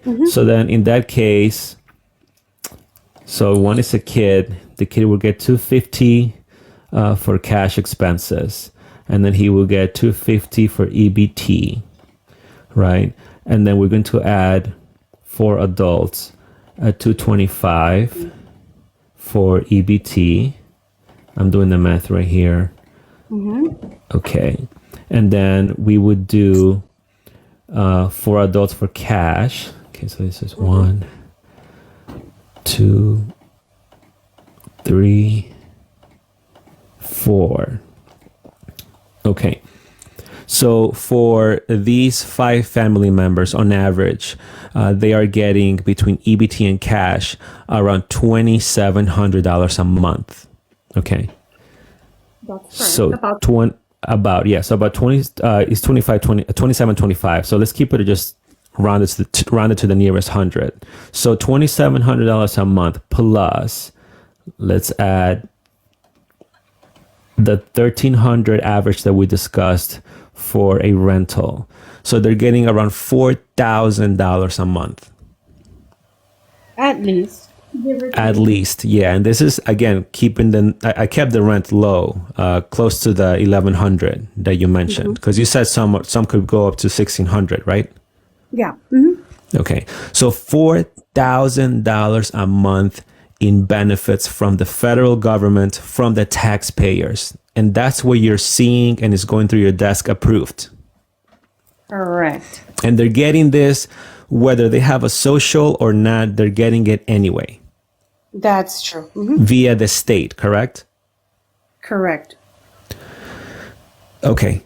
And if, by the way, if any of these adults are able to get a job, let's say at a restaurant or, car wash or anything that would pay them in cash, and they don't report, they will still get these benefits because they are not reporting their income, correct?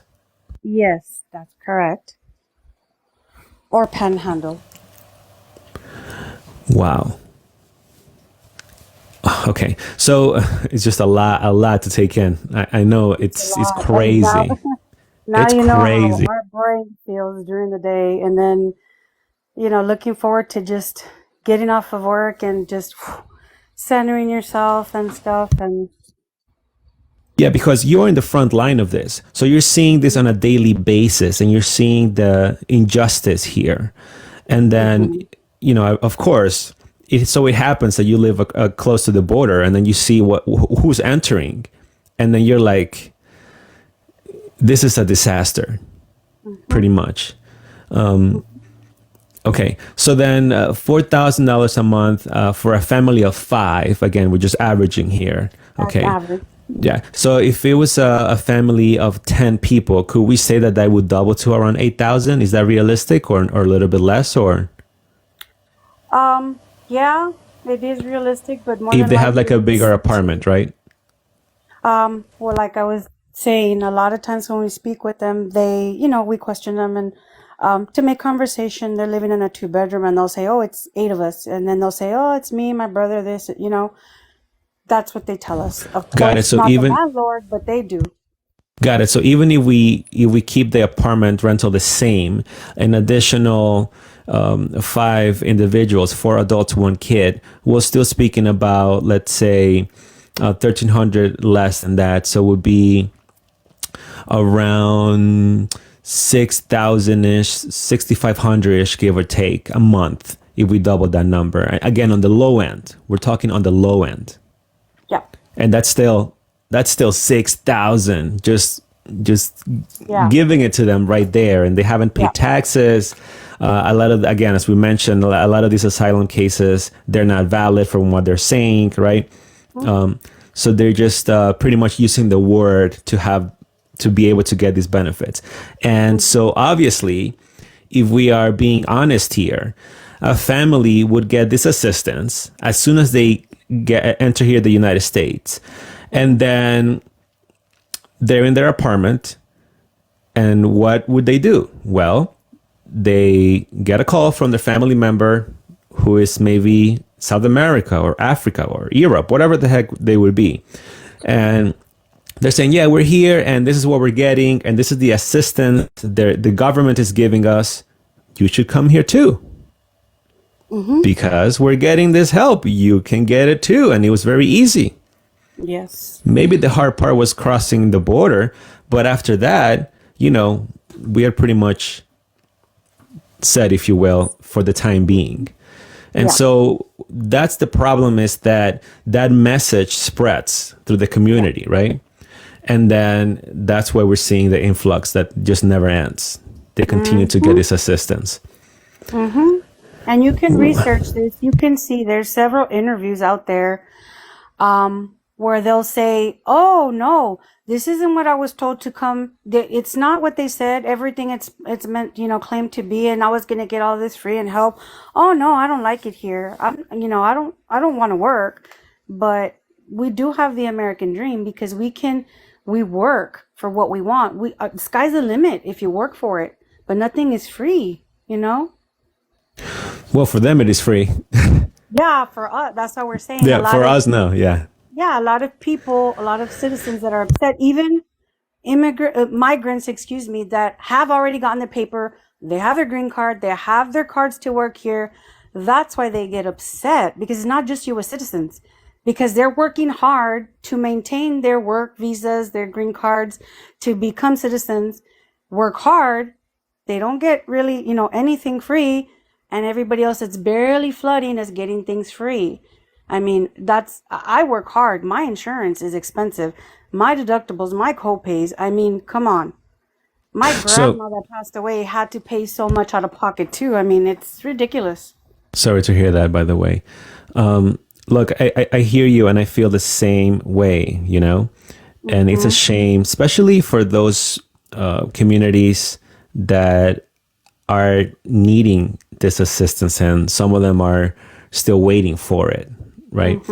Reese in the comment section said, who can survive in a $135 a week? Nobody. That's why this is just assistance. What Reese doesn't understand is that that's not the point. What we're discussing here is that they are getting all of this money from the federal government, which is in essence from our tax money. And there are Americans that need this assistance. And per what Mel just shared, some of them are still waiting for it. And they're being skipped, correct? That's correct. That's what a lot of people don't focus on. Yeah. So the fact that someone would complain that this is still too little, what do you think about that, Mel? It's ridiculous because, come on, you think we can live off of that? We didn't ask them to come over here and complain. They were in their country. They should all make sure and go. If all of these people gathered and went against their government and wanted a better living, better everything, they would have it. But why?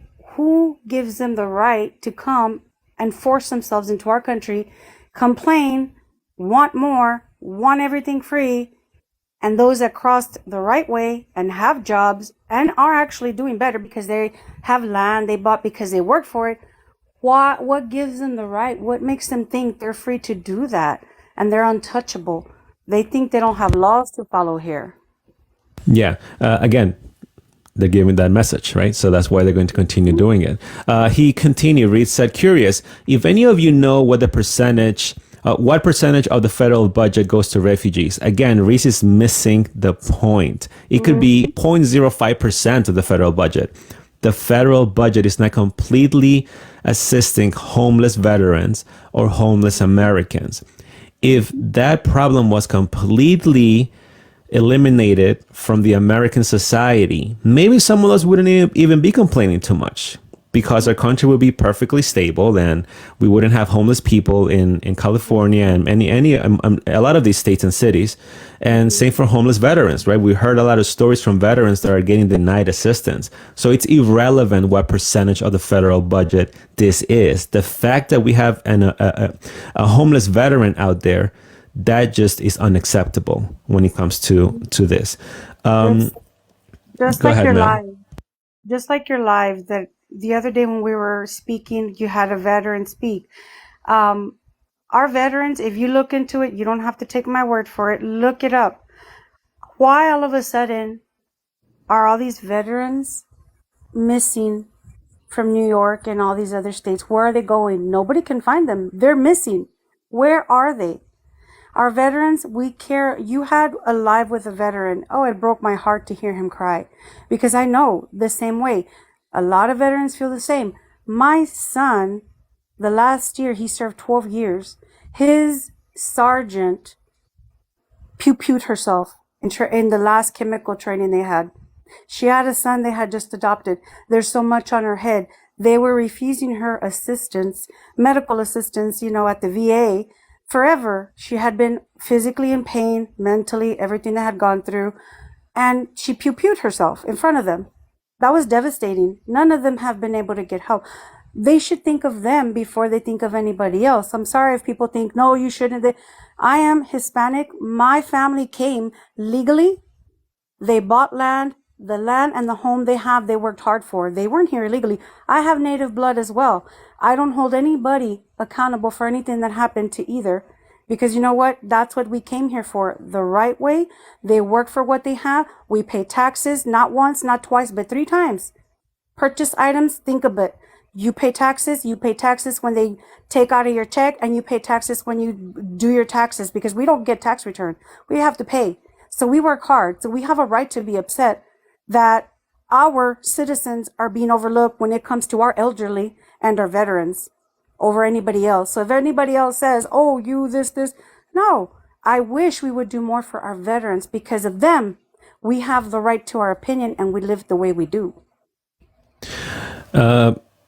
It's again, it's a shame, and Reese is missing the point. He keeps going in the comment sections, going around that we are just bashing the migrants. We're not bashing the migrants. In fact, we are talking about the federal government, how it's their fault that they're sending the wrong message, and just obviously this group is just taking advantage of it.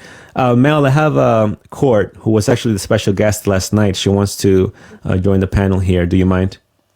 No, yes, I welcome her. Hi. Hi, Court. Welcome. Go ahead. Thank you. Mel, I want to start off by saying thank you for doing what you do. I know how hard it is to be on the front lines. So I had just a couple of questions about the housing pieces, because as you probably know, I work in housing.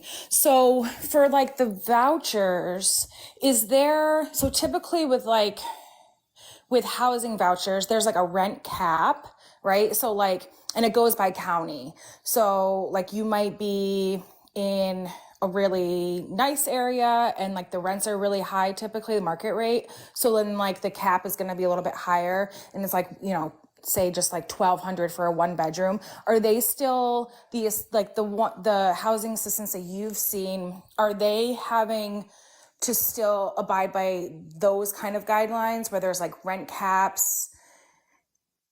As far as what I've seen, that's what I was mentioning to Vega. I had seen where, like I'm kind of snoopy. I'll look back at certain history and I'll see something, like, especially if something comes up, like for example, somebody mentioned Nebraska.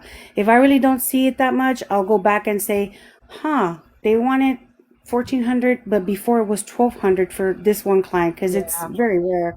So I'm like, Yep. okay, and they That were happens a lot approved with for it. vouchers. Yep. Exactly. So they were approved for 1,200 before. So I'm really always in the back of my head thinking, did they make like a special compromise or contract on the side? Because hey, I'll house all of them if you give me 14 a month. Oh, perfect. Found a solution. I do see that. Right.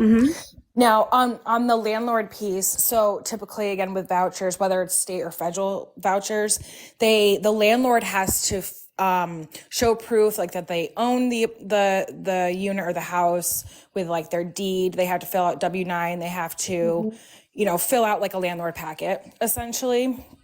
So I guess what I'm trying to get at is like if it's the same process for everyone, or is the process a little bit more lax with these housing subsidies? In my opinion, they seem to be more lax. Yeah, like they They're just want to try to get them in somewhere. yeah, Yeah. I had only seen, I think it was Arizona, New Mexico, and maybe Chicago, where we had gotten an influx for a bit of new landlord applications all of a Mm, sudden, and then they stopped. And I guess they reached the cap of whoever they were going to, pay to house. house, right? Um, and like I say, hey, if anybody says let them, hey, if you make more than 24,000, you can sign up and house them, because in the state, if you make more than 24,000 and you're saying, hey, pour this, by all means, go to your state, sign the paperwork, and bring one of them home, and you're able to, because that means you can afford to feed and house them and close them. Right, sponsor And if them. you Yep. become a sponsor, your Hmm. responsibility is for 10 years. If not, if you say, I'm not going to support you anymore, then they can sue you. People don't see everything that it comes with. But Right. I've seen it's a little bit laxed, and but they had stopped the applications for new ones. I haven't seen anything more, but little by little, I'll see a few more states pop up once in a while. But really, it's mainly the sanctuary ones that pop up a lot. But I'm not gonna say I haven't seen almost every state. Yeah. And it's interesting because I just started seeing, so I was seeing migrants get different benefits like, healthcare and food stamps and stuff. But I just started recently seeing emergency housing Section 8 vouchers going through. Most of them are federal, like they're funded by HUD. So those vouchers, I've seen quite a few gone through in the last, I don't know, 2 to 3 weeks. But I hadn't seen that previously. Yeah, that's why I was telling Vega earlier. I think you were on when we started. The past few weeks, 2, 3 weeks, we have been just flooded. Everybody's just been flooded, and we're trying to stay afloat. And some people say, "Oh, you're this, you're that, you're racist, you're inhumane." It's like, no, we're struggling to stay afloat. We work hard. We pay all these taxes. I help a lot of foundations. I do a lot, but there's only so much we can take as a country. We don't want to be broken down as a whole.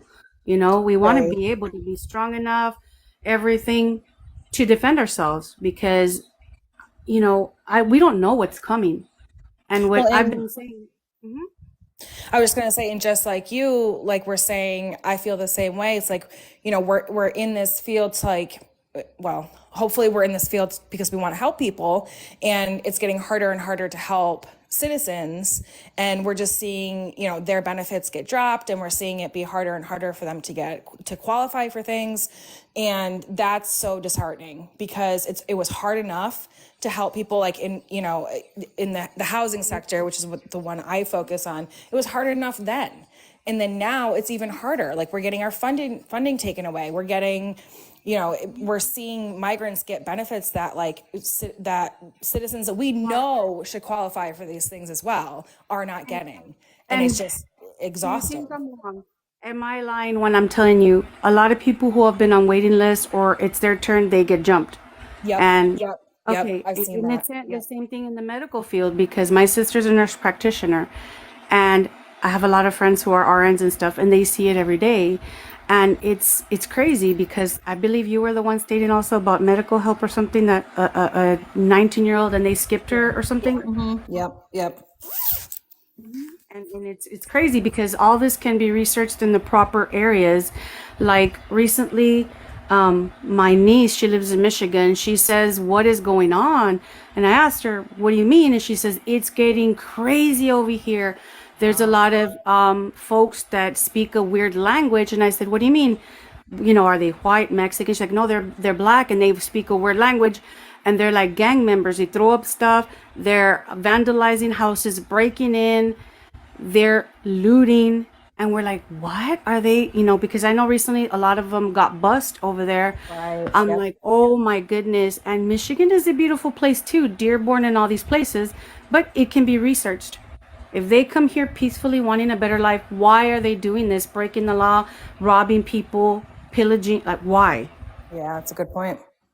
And again, just to clarify that point that you made earlier, Mel, specifically, have you seen an application By the way, guys, what Mel is sharing is her experience and what she's seen herself. Okay, just to clarify that. The applications that you've gotten, right? Let's say from a citizen, since you mentioned that they're being skipped and some of them are not getting the assistance. Have you seen an application where a citizen got denied for a reason, but a migrant got approved, even though it should have been denied according to the standards that the citizen was held upon? Well, I've seen some for ridiculous reasons. One recently, I actually got, cursed at because it was renewal time. And, renewal, that means all their information is already, are in the records. They reapplied, everything was fine. Question is, hey, why do you keep pushing it back? Why do I still need this? I already told you this. Well, we need a copy of your birth certificate. We need this. I lost it. You all know I was in a fire. You need to go get it.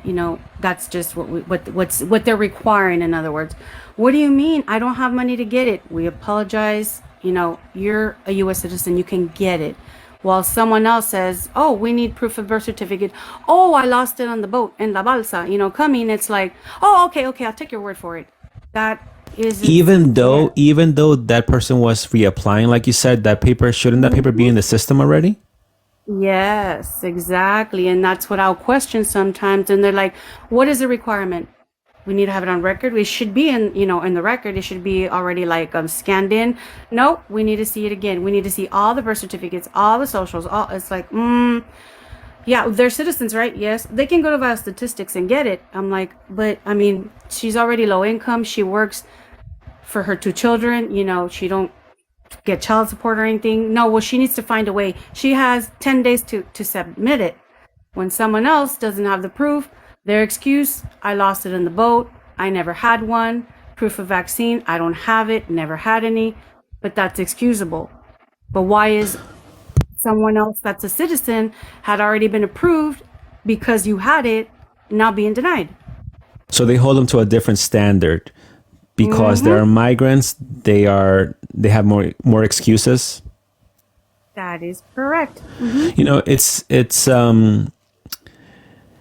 It's amazing because I think last night we had a guest here that joined the panel, and he was echoing something similar. He didn't work for the government, or at least I hope he didn't.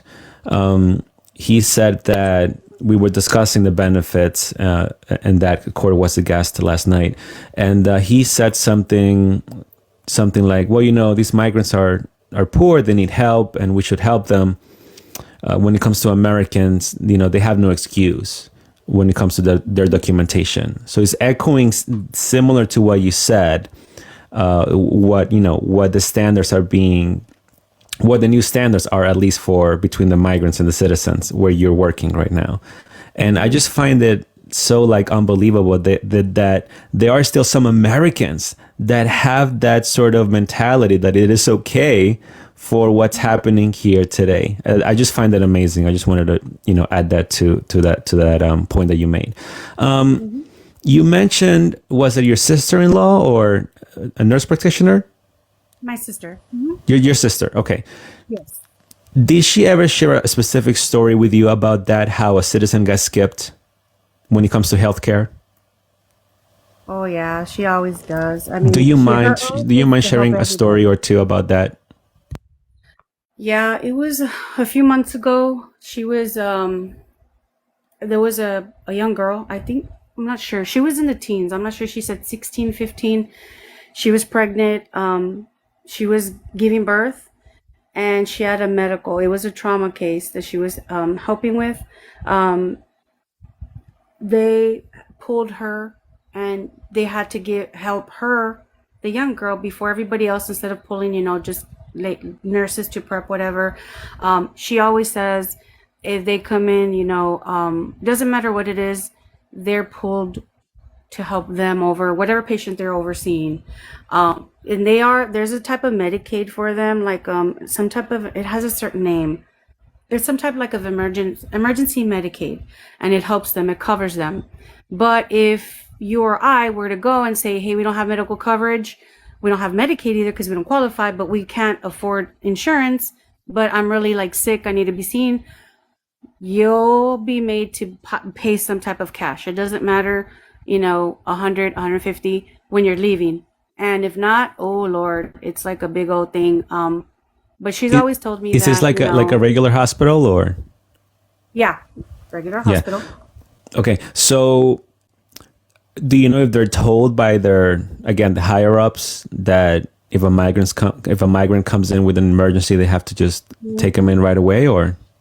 Yes, and they have meetings on that weekly. And if there's an announcement, because in the area we are, and directly to, there's two roads that a lot use to travel or take them. I don't want to say the word because of live. Transport them. They try to run. There's always accidents. Emergency, being flown or just rushed in. They have to drop what they're doing and go tend to them.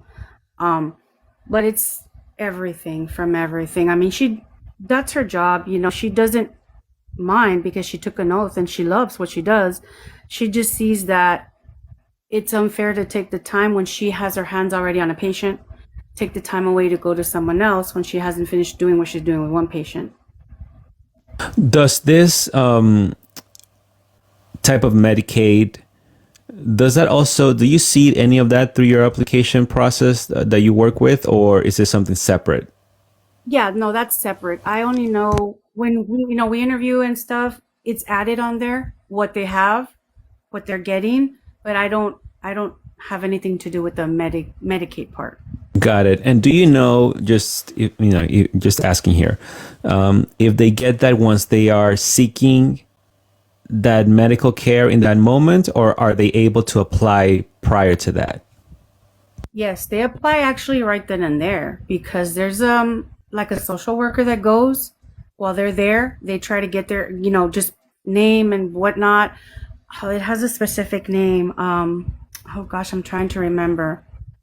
It has a certain name to it that automatically they get approved. And it's like, okay, you're going to be approved for 3 months. What do you know where you're going to live? Yeah, it's like a really speedy one. Yeah. They put the information in and they get approved for 3 to 6 months. So for 3 to 6 months, they can go to the doctor and it's paid for. We no form of debt or anything like that. It's just completely covered. Mm-hmm. Correct. No, nothing. No out of pocket. No, nothing. It's just for free. But as soon as they're in there, every hospital has like a social worker or something that does this. You know how you get admitted and you have the admittance people right away when they have that, they call them, they page them, they're on call. They have to appear there with their paperwork and they start to document and take everything down to get them approved, because they need to get paid one way or another. So that's why they're accepting them. So it is for free for them, but they're getting paid anyway from the taxpayers. From somewhere. Yes, from somewhere. That's their job. Everybody that goes in, body as in person, they need to have the paperwork accounted for and it goes through. So that's why they advise them, oh, if you have an emergency and you're here in the area, come back. Just give us your name and this, your date of birth, if you can remember it. But we'll bring you up, because they get paid to be seen there. I wonder how those clinics or hospitals deal with situations where migrants don't have any documentation whatsoever, like no ID, no anything. Like, how does that work at that point? At the clinics, I don't know. Maybe with their name, how the ones that I've seen that have like socials, fake socials, some of them, they look fake. Maybe they're also given that, because I know before they leave, they have to sign paper and there's stuff on there. So I don't know, maybe it says, oh, bring this with you every time you come, like an identifier or some kind of number. Yeah. I mean, if you would be able to ask your sister, that would be great. Just because I would like to know, how does that work? Let's say, like if they get the social, right? But let's say those that don't have it or just arrived recently and get sick and they just go seek assistance and they have no documentation, no social, no proof of address. How does that work billing wise, or assistance wise, since they're not going to get charged anyway? Just curious if you can maybe ask her that and let me know at some point. That would be great. Okay. So I wanted to touch base on something else too. The last time we had you here, or you joined the stream, you said that I believe 80 to 90% of these individuals don't want to work. And that some of them told you specifically they don't want to work. Can you elaborate for everyone watching exactly what you meant by that? Or how do you know that they don't want to work, that most of them just want to get the benefits and not work? Because there's this notion from the left, like people people like AOC, that are saying that give them the work permits because they want to work and, be upstanding citizens and pay their taxes and make a good living like everyone else. Like most Americans are making a good living anyway nowadays, right? But so can you be specific to that? Why do you say that 80 to 90% of those migrants that you have interacted with don't want to work? Because there's a lot of programs that, it just depends where that they'll ask them. And I'll even ask them myself when I'm, they're like, oh, where's my card? Why haven't I gotten these funds, whatnot? I have stuff to do. And like, oh, okay, well, have you found a job or whatnot? No, what do you mean job? I didn't come to work. I came to be supported. I don't want to work. I'm tired of working. And we're like, well, you do know that the benefits are temporary, What do you mean temporary? As long as I'm here, I'm going to be supported. I'm going to be helped. And I just stay flabbergasted because some of them think it's going to be a forever assistance, and it's not. Is this a mixture of men and women, or is it mostly men, or who's giving you this attitude? Men, the men. Mm-hmm. Really? So the men are saying that they don't want to work, most of them? Yep. And you can research it because I've seen one of plenty interviews. Well, they'll actually admit to it, and it's crazy where they will admit it. There's a lot of people out there who interview them, and they'll say it, or they'll offer them a job, and they're like, no, I can't, I have a back problem, no, and they'll ask him, like, why are you panhandling? Why not? If you want to give me money, why am I gonna say no? What is it to you? If they're getting everything free and paid for, why would they?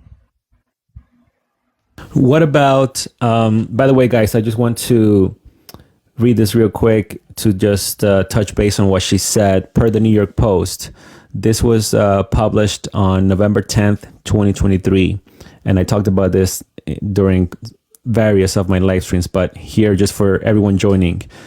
So only 2% of the 140,000 migrants who have come to New York City have applied for work permits. So only 2%. So it is matching to what Mel is telling us here tonight. What about those, Mel, that you mentioned they have actually insulted you or cursed at you? How does that work, or how did that interaction go? It never ends nicely. On my end, I always stay professional. That's my job, They get insulted.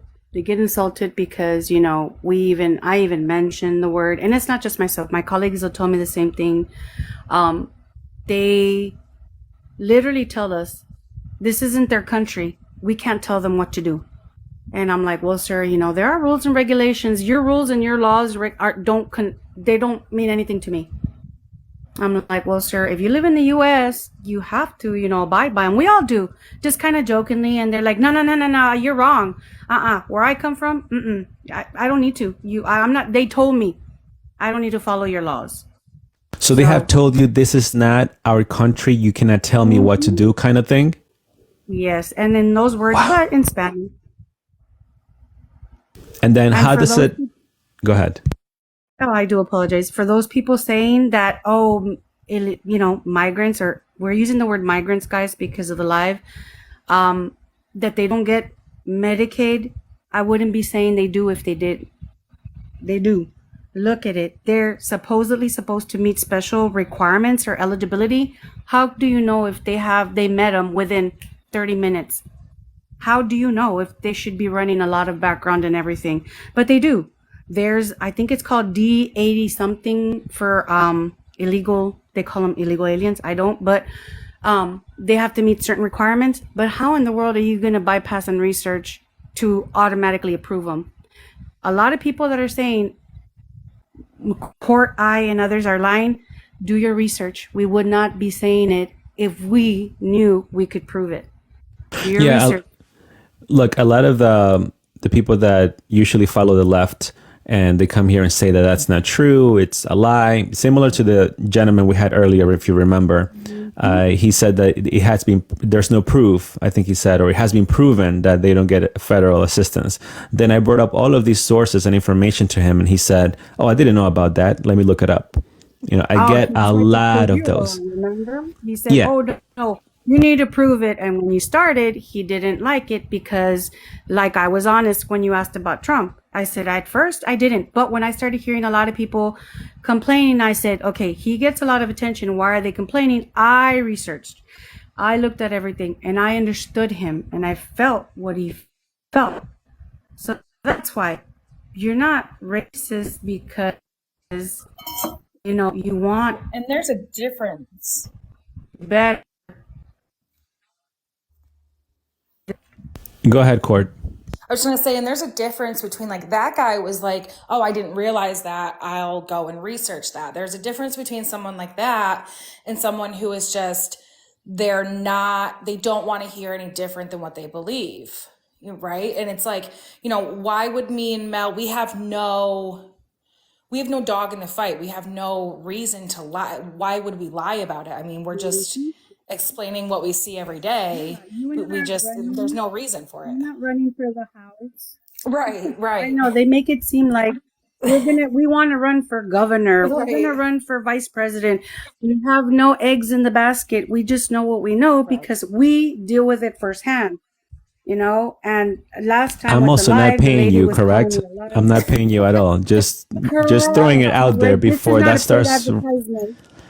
Exactly. And I actually met you here during the live stream last time that you guys came, or the first time you guys joined. Yes. Yeah. Guys, Vega is not paying us for this. We're not getting free coupons, tickets. This is sadly reality. But no. Cord will take it, she said, if I would send the Zelle. But I haven't. You know, it's not about that. You have not. Yeah. Absolutely not. No. I wish it was different. Right. Yeah. So Mel, can you, again, just going back to that conversation where they got sort of testy there with the entitlement mentality that we discussed several times. At what point does it cross the line into cursing at you? Like what triggers them usually? A lot.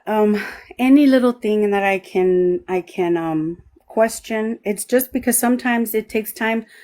Mind you, I have 3 screens up. I have to go through everything and I can't keep it silent. I have to make sure that keep them interested or talking to me. I have to go and look at all the files, look at the notes. Did we already warn him about this? Did we already do this? So, you know, I'll question anything. And a lot of times the way they respond, it's like, because I'm a female, you don't question me. That type of response. Like, who are you? And they'll say, in my country, en mi país, I'm the man.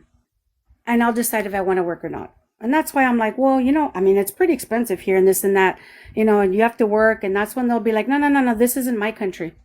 This is not my country. And I'm not going to do what you all want. So it doesn't matter when the word work or anything like that, or they'll be like, I'm trying to get a job, but I can't.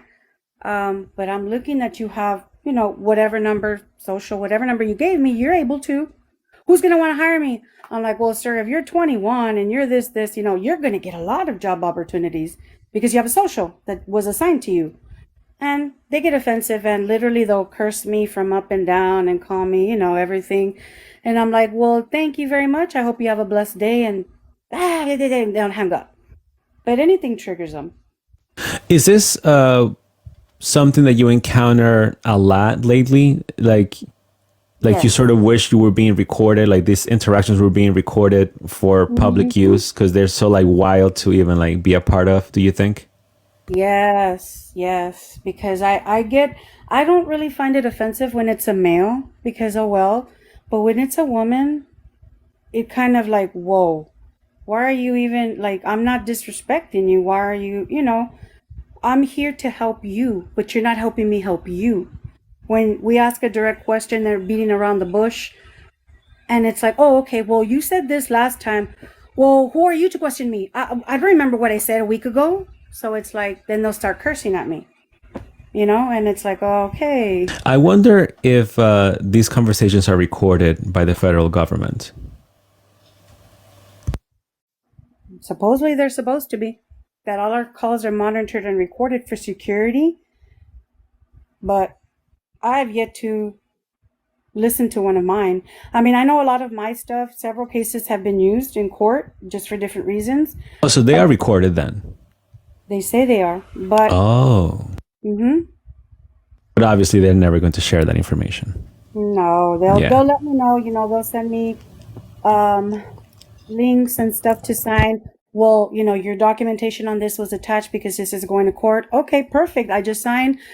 I read it. Okay, this case, but they don't really tell me what it's for. Just, are these your notes? Yes, on this day. Yes, perfect. Okay. And they compare everything and they use it, but I've yet to listen to one of my calls that, because I'll tell them, look, I'll send this information. This person I don't want to deal with this anymore. You should listen to what they were saying. We've gotten where, kind of like threats that are unaliving us and stuff, but ridiculous, and all for benefits, for funds, for money. Very few bucks for, Got it. Snuffle in the comment section is asking about one of my previous lives. Snuffle, all of my lives are posted in full on my YouTube channel. Okay, so you can look it up. It's the same username as you see here, Vega Access, or you can just go to it's on my bio, and all of these will be posted. They might not be posted right away. It takes a little bit of time to get them there. In fact, I'm a little bit behind, but it will be there probably within the next week or two. So you can just follow that. And he also made a statement here. He said, undocumented immigrants or migrants are not eligible to enroll in federally funded coverage, including Medicaid, CHIP, and Medic. So Mel, do you want to respond to that statement there? There we go again. Yeah, they are eligible under quote unquote certain requirements, eligibility criteria, but magically they qualify and they're eligible. So you can do the math or read between the lines, because it's crazy how we are so much in debt, and you see it time after time, day after day, reports after reports. Why are all these states complaining their funds for their people, elderly and whatnot, are going down? Why are we still requesting another 11 billion? Why are we requesting this and this to spread amongst the states? Why? If it's not true that they don't qualify for anything, where are these funds going? Where are they living? Who's feeding them? Who's throwing all those hundreds of thousands of dollars of good food, sandwiches, salads, medications to the trash if it's not coming from them? Tell me, who is? Right. By the way, Snuffle is saying asylum seekers aren't undocumented. So Snuffle's missing the point. Maybe he just joined. That's probably why. But Mel, have you seen any sort of law or ordinance that states that these migrants are supposed to get this assistance to this level that would even push some citizens to the side? Nope, I have not. Like, is there something that they show you, like, how, maybe in some jobs they sort of give you, hey, this is the policy, or we updated this policy or whatever, we got to follow this policy. Is there something in your line of work that they showed you, that the government showed you and said, hey, this is the new policy and we're following this, or not at all? No, and actually, thank you for bringing that up. Lately, I've seen certain sources that for a while I've actually noticed were revoked, like where only my uppers can go and review, because there's been a lot of updates to a lot of this stuff happening, were revoked. So there are changes happening, but I just think they're not for my eyes. They're for the uppers. And as far as Snuffle stating, he's Googling, not Google isn't right 100%. He's Googling that they're not eligible. Trust me, they're eligible because they're made eligible. Right. So in essence, go ahead, Court. Go ahead. I was going to say it's the same thing that I was talking about with the shelters. You know, you're in Massachusetts. You are supposed to be a Mass resident. To establish residency, you have to be here for 90 days, and they're getting put. You know, they're coming up from Florida. It's the same kind of thing. It's like they're changing their policies and not really letting us know. They're just like, yeah, this is what we're doing. This is what we're doing, even though it doesn't make sense to us because we know the way that it's always been. And they're not telling the public this.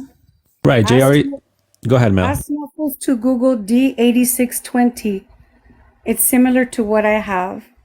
It says they are only eligible for Medicaid for treatment for a medical emergency medical condition if they meet all eligibility criteria, including residency requirements, and it doesn't fall for each. Why are they overlooked? So trust me, I've done this for many years, and I don't have anything to win or lose, but just tell the truth. Right. And JR in the comment section is saying to cite a source and what law are you talking about, made by who. That's the thing, is that there are certain requirements on paper that in essence wouldn't let them qualify, but they are still being put through by the higher ups. Correct? And that's where you guys are left confused. Like, wait a minute, but that's not what we're supposed to follow. But they just tell you put it through. Correct. You know, yeah, and you guys are in the front line, so of course it's not going to be reported in the mainstream media. We don't see this kind of discussions in the mainstream media. No, it won't either, because it's going to make them seem, it's going to prove that they've been wrong all along, and they don't want to hear that from the citizens. Yes. By the way, guys, just so you know, Mel is a special guest for tonight. She works with the federal government in the benefit area. And Mel is also joining here. She is a nonprofit. She works with a nonprofit also in the benefit area.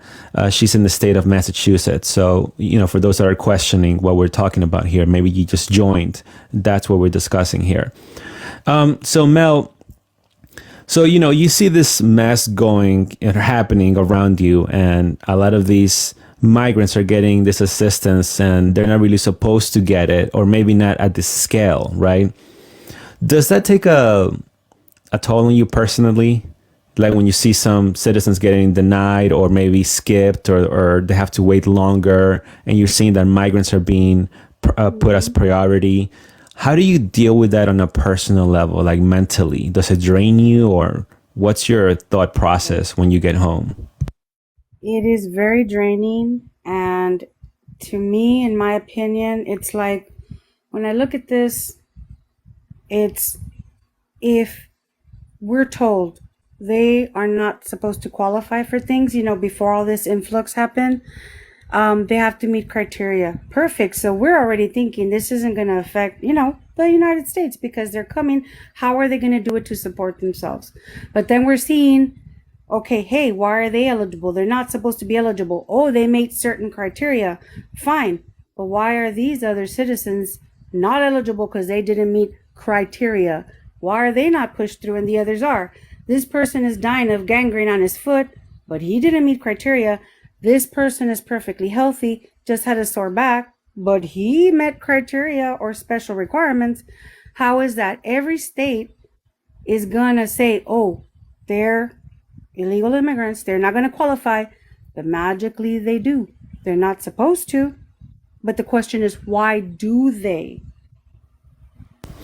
What about you, Court? How do you feel when you see this? Like when you get home and then, you know, you get on these platforms like we did yesterday, and you hear people denying and telling you, no, that's not the case. No, they don't qualify, or you're lying, or it's not that bad. But you're there, you're seeing some of this stuff. And how do you reconcile with all of this? It's definitely taxing. It's my job has never been as difficult as it is now, just with everything going on. Personally, for me, I think it helps a lot that I have a coworker who who we obviously do the same kind of work and the same things, and she has the same feelings I do about things. So it helps to have somebody that I can vent to that knows what it's like, that's like in it, and they totally understand where the frustration lies. As for people who disagree with, what things that I share or even my opinions, I don't really take much mind to that. I know it's hard to see things a certain way if you're not in it, if you're not dealing with it every day. Some people are just more ignorant than others. Again, there's a difference between somebody who is willing to be a little bit more open-minded and do their research. And then there's some people where it doesn't make any sense to argue with them because you're not going to get anywhere with it. But it's taxing, absolutely taxing. And I'm terrified for the future because, I have a 16-year-old son and he's going to be an adult soon. And I can't even imagine what it's going to be like in 5 years. I mean, look how much has changed in the last 5. That's what scares me the most is the future for my son. Yeah. And like you said, there's, you have that, certain split where some will do the research and say, well, I didn't know this, and they'll go look into it. Like we had that gentleman at the beginning. He didn't come back, by the way. I told him he can come back to share whatever he found, but he didn't come back. But you have that, and then you have other, the other side, like last night, that they just completely don't even want to listen to the facts. And when you bring it up to them, they're like, well, but it's supposed to be that way. Right. Because of the human aspect of it. So they always going to find a way to support it. Rosa is saying no way in Texas. Mel, do you want to respond to what Rosa is saying in the comment section here? Yes, I'm guessing she's referring that it's not happening in Texas. Is that what she means?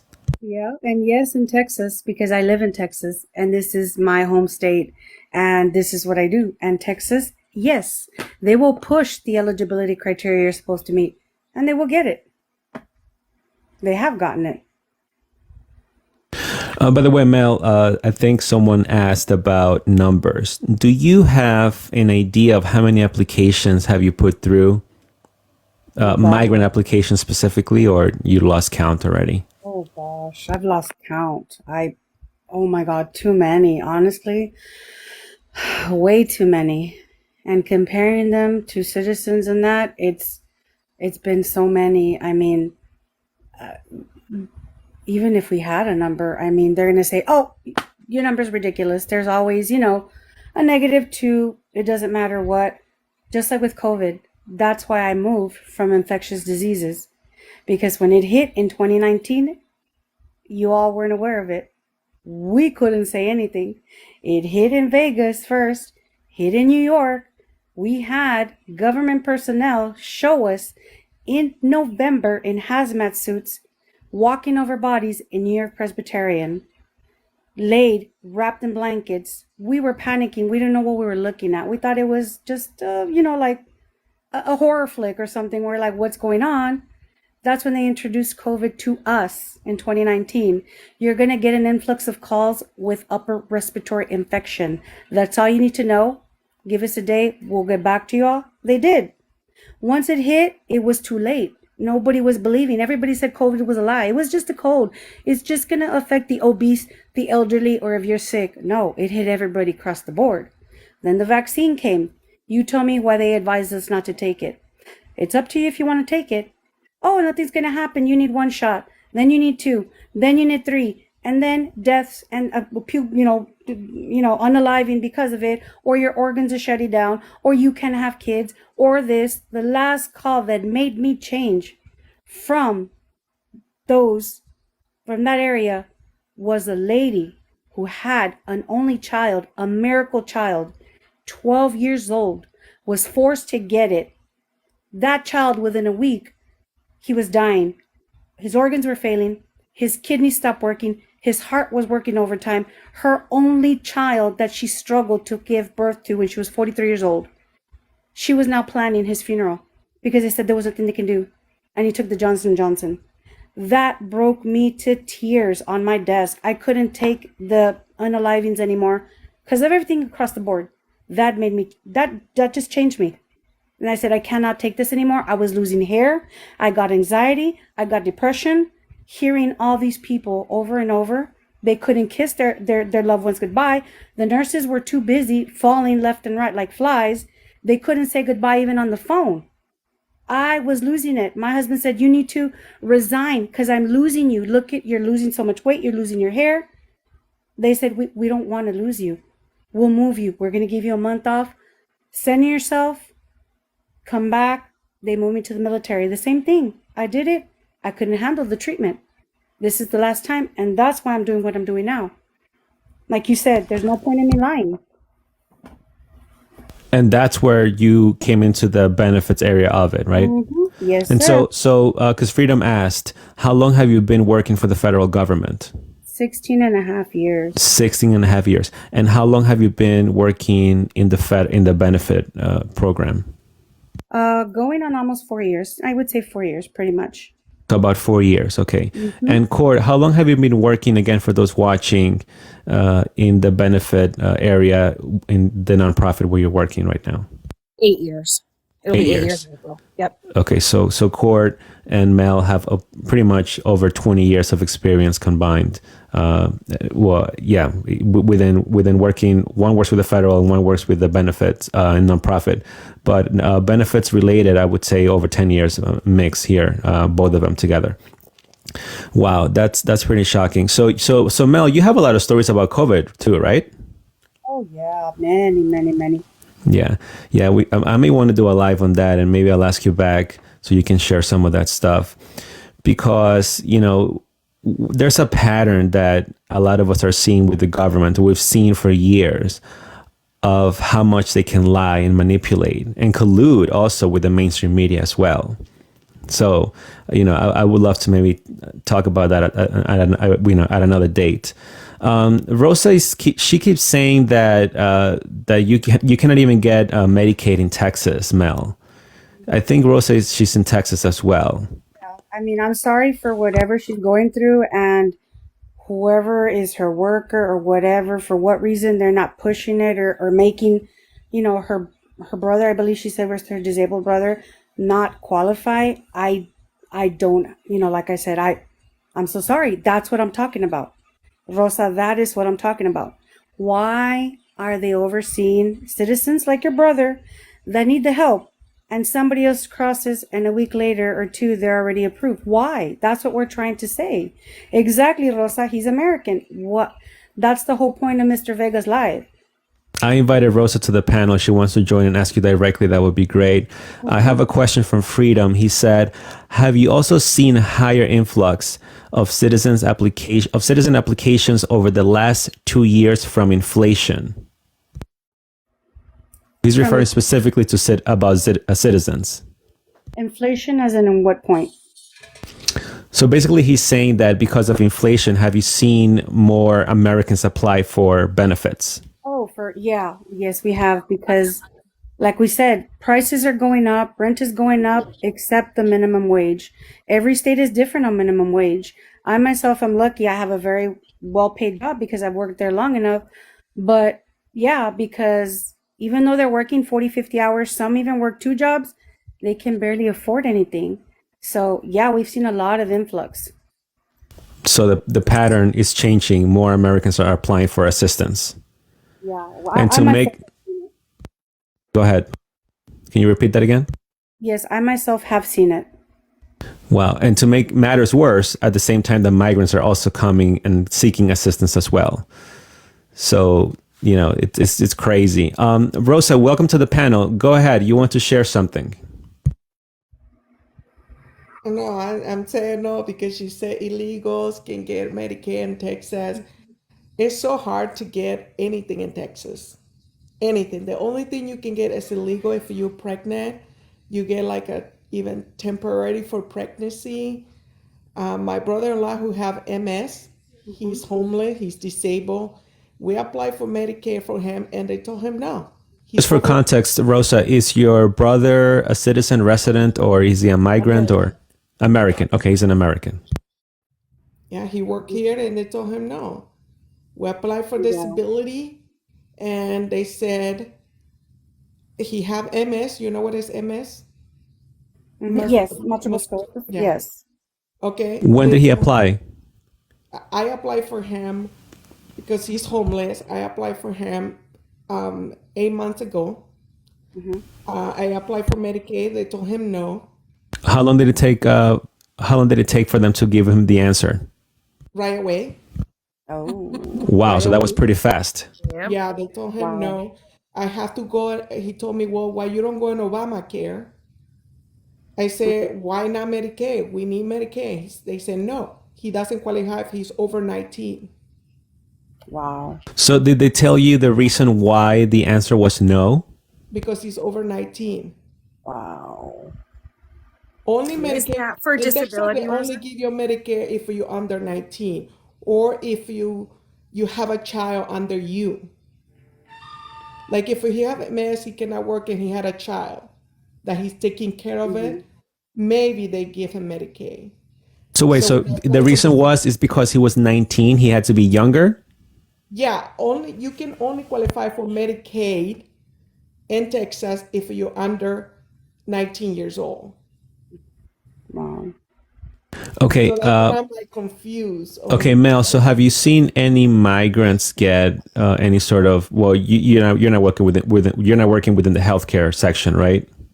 Yeah, I just see this, and I'm just that's that's what we're saying, Miss Rosa, is he's trying to make sure with his live to open up a few eyes. Those who want to, they can do their own research. Why? The question is, why are citizens being denied and overlooked, and others right away get approved? There's temporary help for everything for them. But your brother is a citizen, he needs it, and he's getting denied. Why? Why are there special eligibility and requirements and are pushed for some, but not for the citizens?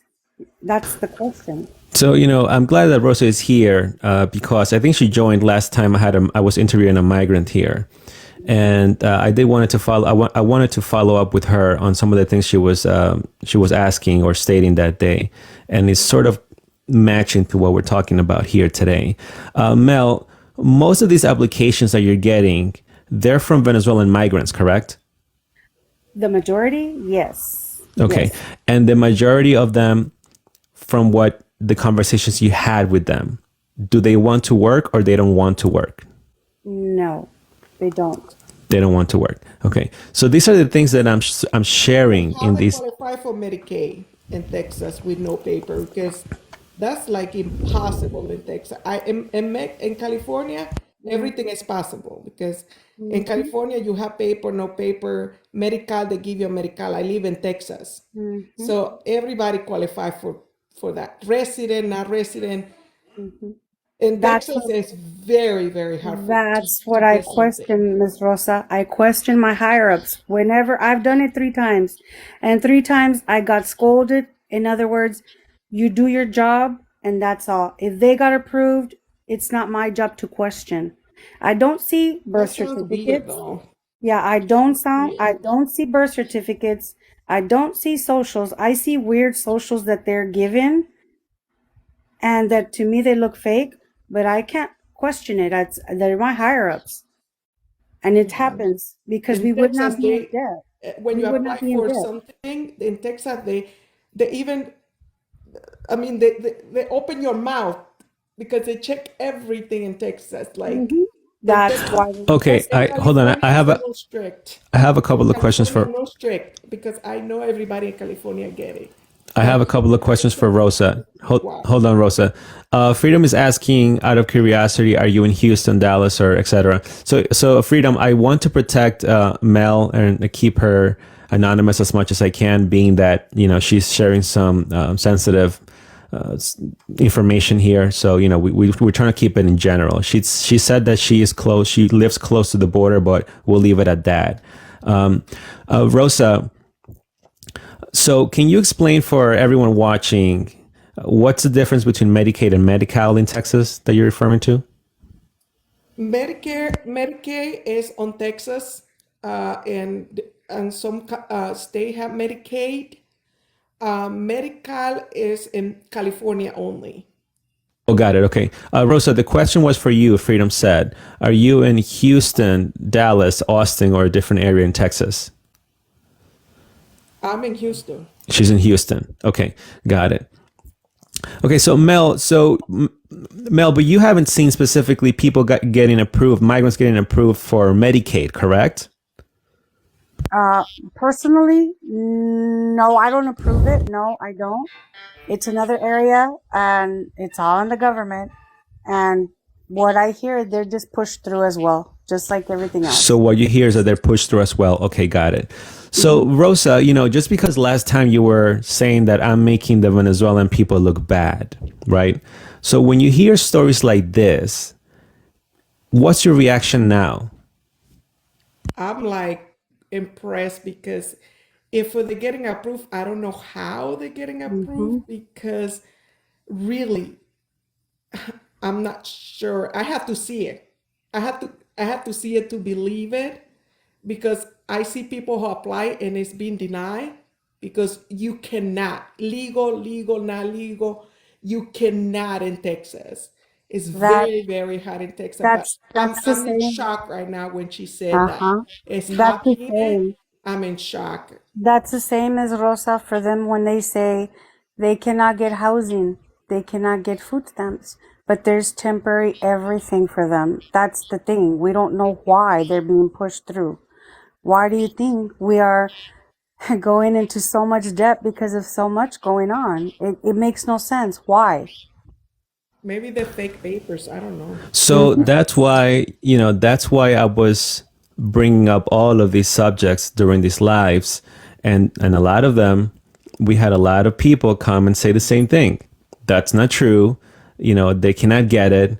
They don't qualify. It's true on paper they're not supposed to qualify, but that's the thing. We get workers like Mel and Cord that are seeing that they are being pushed through. And then in addition to that, you are seeing some local news reporting that they are getting some form of housing assistance that they're not supposed to get, you're right, on paper, because like you said, it's impossible. It doesn't make sense, but they are getting it. And that's what we're talking about here. So, that's why I was sort of taken back when you said, oh, you're making the Venezuelan people look bad. Like I was focusing on them. I'm focusing on the reality of what's happening and how the government is putting them as priority. It doesn't matter that they're Venezuelan or not. I mean, in this particular moment, We're just most of talking about them, illegals, right? Not only I'm, those. I'm, I'm talking about the migrants that are coming through the border, both that are gotaways and those that come and seek for asylum. Because remember, asylum, you have to meet a criteria, right? That you're being persecuted because of your religion or political views and related stuff, not because you want to come here and have a better job or have a better income. And when they're interviewed, and even those that I interviewed myself, with the exception of one that said that she left the military in Venezuela, but the other one said that she wanted a better life. She wanted to give her son some form of medical care, and then later on she changed her story because her friends joined the chat and they were telling her, be careful with what you're saying. And then she changed her story that she was being persecuted or harassed by her brother-in-law, which is totally irrelevant to asylum anyway. But it goes to show that a lot of these, asylum seekers, their case is not valid for asylum. But regardless of that, while that process is taking place and it's going to take years, they're getting this assistance from the federal government that we are paying for. And that might even be okay if there was no homeless veterans, if there were no homeless people, and if citizens like your brother would get the help that they need. Like if all of those people were covered, I think maybe even Americans wouldn't even care. Thank you. But the fact that we have citizens like your brother that got denied, and we have veterans like the one that I interviewed the other day that he got denied, I think he said over 7 times in a period of 15 years because he was a little bit over the cap. That's a shame. And that's what we're talking about here. So that's why I was like, kind of like, what do you mean I'm making the Venezuelans look bad? I'm just sharing the reality. Shock. I mean, in Texas, she worked in Texas So thank you for opening my eye. I'm in shock because many people apply, and I know it's been denied. They're illegal, and they're being denied in Texas. In California, I can put my hands in the fire that illegals or legal, they're gonna be approved. But I cannot go against her because she works on it, and I am in shock. Thank you for opening my eyes, but I don't know how that is possible. But Yeah. I'm not going against you if you are telling the truth. I hope you are, Mm-hmm. and thank you. I don't know. It's very hot in Texas, and I've been in Texas in 2005, and when I came here, I from California, I came without a penny, and I had 3 kids, and I applied for Medicaid, and they told me no. Because in Texas, it's so hard to get anything. Mm-hmm. And I have nothing. I was living with my mother-in-law because we just arrived. And I had 3 kids, Americans. I'm American, my husband is American, and they told her no. Yeah. That was, thank you so much That's for opening my, I hope you're not lying, but Mm-hmm. thank you. No, that's why. That's why we're saying, Court and I are saying, we have no reason to lie. We're not running for government. We're not anything. This is just what we deal with daily, and if people don't want to believe it, they're perfectly fine not to. They can do their own research. But this is something we deal with, and it's something that there's nothing we're just 2 people. We're just 3, 4 people. There's nothing we can do. It doesn't matter what we say or do. It's the higher ups, the government, the states. We just do our job, and if we want to keep earning a living, making pay, we do our jobs. That's all we can do. Thank you, Rosa, for joining. And again, thank you for sharing that story. Thank you. I appreciate it. I just want to add one thing before Rosa. I don't know if you're getting off, but Okay, I'll keep Rosa. Go ahead. You can ask yeah, her. I just wanted to say one thing. So, I help, so I run a transitional housing program too. So I help those clients get benefits and stuff. And I've helped a lot of people try to get disability. Don't give up, appeal those, because everyone gets denied the first time for disability every single time. I have never once seen somebody get disability. I'm talking about SSDI, the first time. I had somebody who was literally, he had diabetes and he had his feet amputated. He was in a wheelchair and he was denied twice. We ended up appealing the third time. You can appeal 3 times, and he ended up getting it. So I don't want you to give up hope for your brother on that.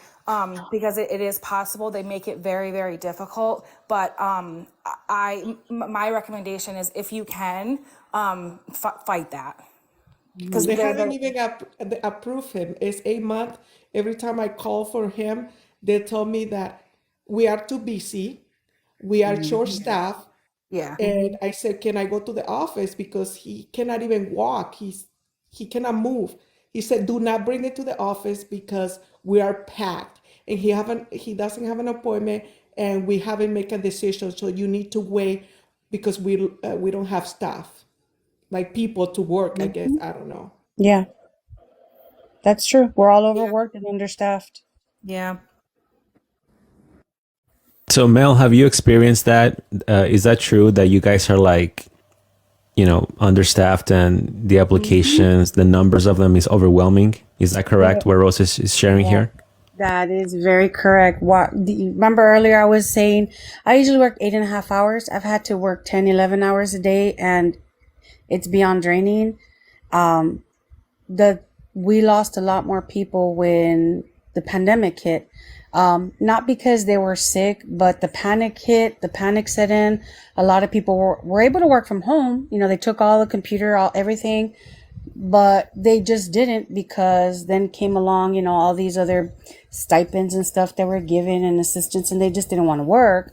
But we are extremely, extremely overworked and way understaffed.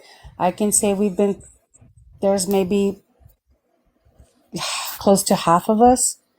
I mean, that's why it's just unbearable sometimes, because being overworked and then being stressed out and being cursed at and wish to be unalived, and but we still stick with it.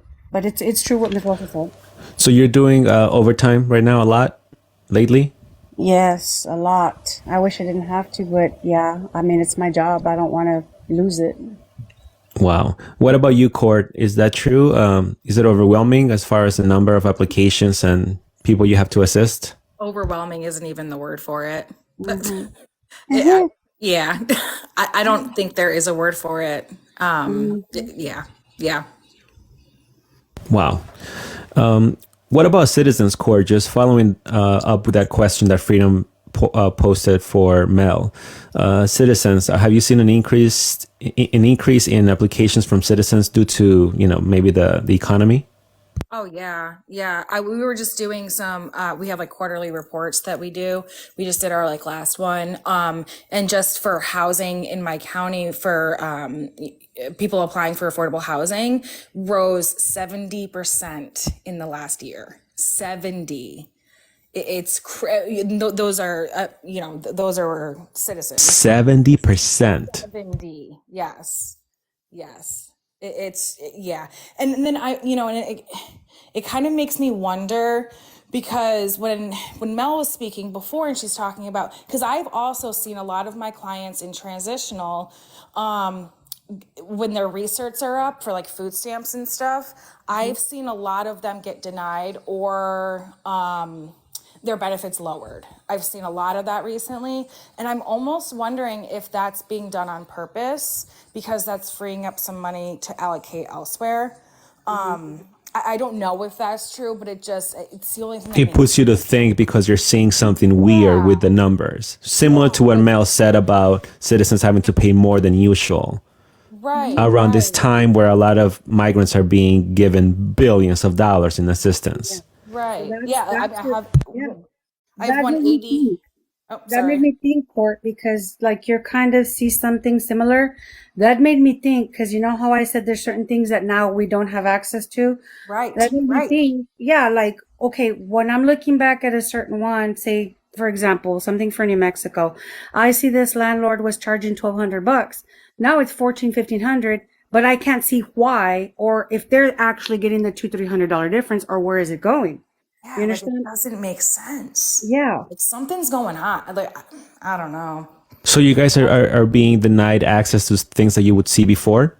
Oh yeah, Yes. I have. Yep. Yes. Such as, can you give an example? I can't ever see so I do HUD assessments like for HUD to get into like family shelters and to get into certain programs and stuff for housing. And that's like a national federal database. And they completely changed their system. And it hasn't been changed since I've worked here. And they completely changed it like 6 months ago, maybe longer. And now like it's totally different system. And I can't see half of what I did before. Like I can't access somebody's, if somebody else has gotten an assessment from somebody from a different agency, I used to be able to see that with like just their name, and I can't access any of that anymore. Yeah. And when you would see this, what would it be for specifically? So it would be basically like where they are on a wait list for housing. So for emergency housing, not for permanent housing, but for like a shelter or for transitional housing, vouchers. So you would see where they are on the list? Yeah, I cannot see that list anymore. I used to be able to see where somebody was placed. Oh, okay. Very interesting. What about you, Mel? Similar? Yeah, similar. Certain things that I could go into, or they blocked how far I can see. It's like a need to know, or you don't have access currently. Well, when can I get access? I need to find this out. Well, no, it's a need to know. You'll have access when you have access. Okay. Like But before you had access to it, oh correct? yeah, to everything. Or when we're like, oh, there's a change or an update, and I'm trying to go into it. It's like, I don't have access. Oh, okay. No, just in other words, your higher ups can see it. You just worry about whatever case you have in front of you. And I'm like, well, why? And it makes no sense because if everybody puts it together where they're like, well, where's this money? If you calculate everything, like people I'm seeing, taxes have gone up, insurance, not only medical, for your vehicle, for your home have gone up, food has gone up, everything has gone up little by little. Where is all that extra going besides our taxes? Where? It's just crazy. That's pretty wild. Freedom asked, when the government does the shutdowns, are you affected by that as well, or is your department open? I worked. Hmm. Yeah. But I think I worked, so we did like a hybrid. So I worked some from home and I still do now just because the way that my job is, because I'm higher up, there's other programs that I oversee. So I work partially from home, but I do case management. So I have to be on site. So I worked all through COVID. Hmm.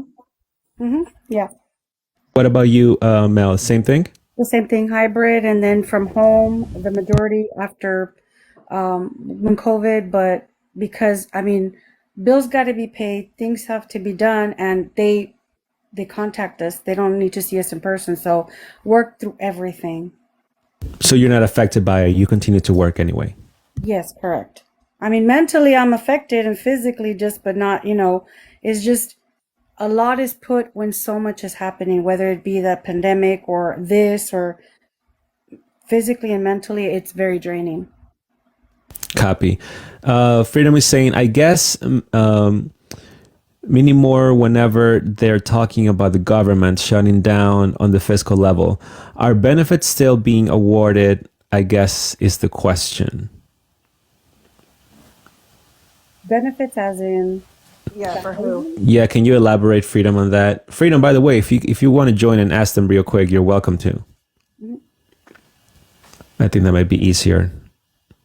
Oh, I think he might be referring to COVID benefits, but I don't know. I don't want to speak for him. I sent them an invite and see if he can let me see. I think I'm getting him here. Yes, he wants to join. Freedom, welcome. Go ahead. Here we go. Am I in? Yes, sir. Okay, cool. Yeah, sorry. I was using Speak and Spell then, and I just got back, and I got to get groceries in the house, or I won't be here to speak anymore. Um, but anyways, no, I'm saying like whenever the government keeps all these impending doom shutdown dates, and then you have TSA workers and other federal workers that obviously even the FBI is involved as well. Like you're not going to get your pay. But I'm curious on both sides because I know that it's going to delay your paychecks, but it can also I'm just curious whether or not if benefits are still being handed out even in that looming situation, because I know we've went through a couple of them where um, we averted this last one and then they just kind of keep kicking the can down the road, it seems. But hmm I'm just curious if they're still handing out benefits even during that timeline if we were to have a fiscal shutdown. I've seen some states still, but it's where they apply through like the unemployment. There's a certain benefit for, the COVID outbreak for workers and that. I've still seen some where actually it was odd. Some still have like 1,500, 1,800, but because they weren't using it and now they're using it. And there's some states that because COVID is barely like pretty bad in their area, they're giving benefits, but they're applying like through the unemployment agency or something like that. Um, like I said, there's many states, but yeah, I mean, you can look it up with your state and look at the like the workforce or unemployment and see what they can advise you of. Yeah, and Okay, and the well, physical, I kind of see like what you were asking. I think like if there was like a physical kind of like shutdown within the government, because like when I worked during that time, I was still applying for people. Hmm. So in my experience, a lot of that, especially now, but even then, being at the beginning of COVID, a lot of that can be done remotely.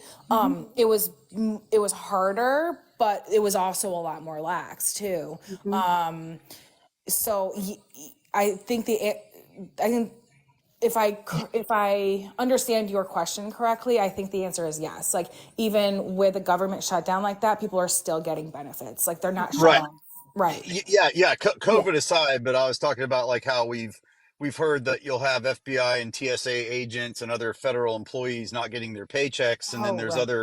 other programs that are delayed, including I think Social Security was involved in that too. So I was Military. just I've never seen like food stamps or anything get shut down during any of Yeah, that. I saw the military get shut down, their pay for a while.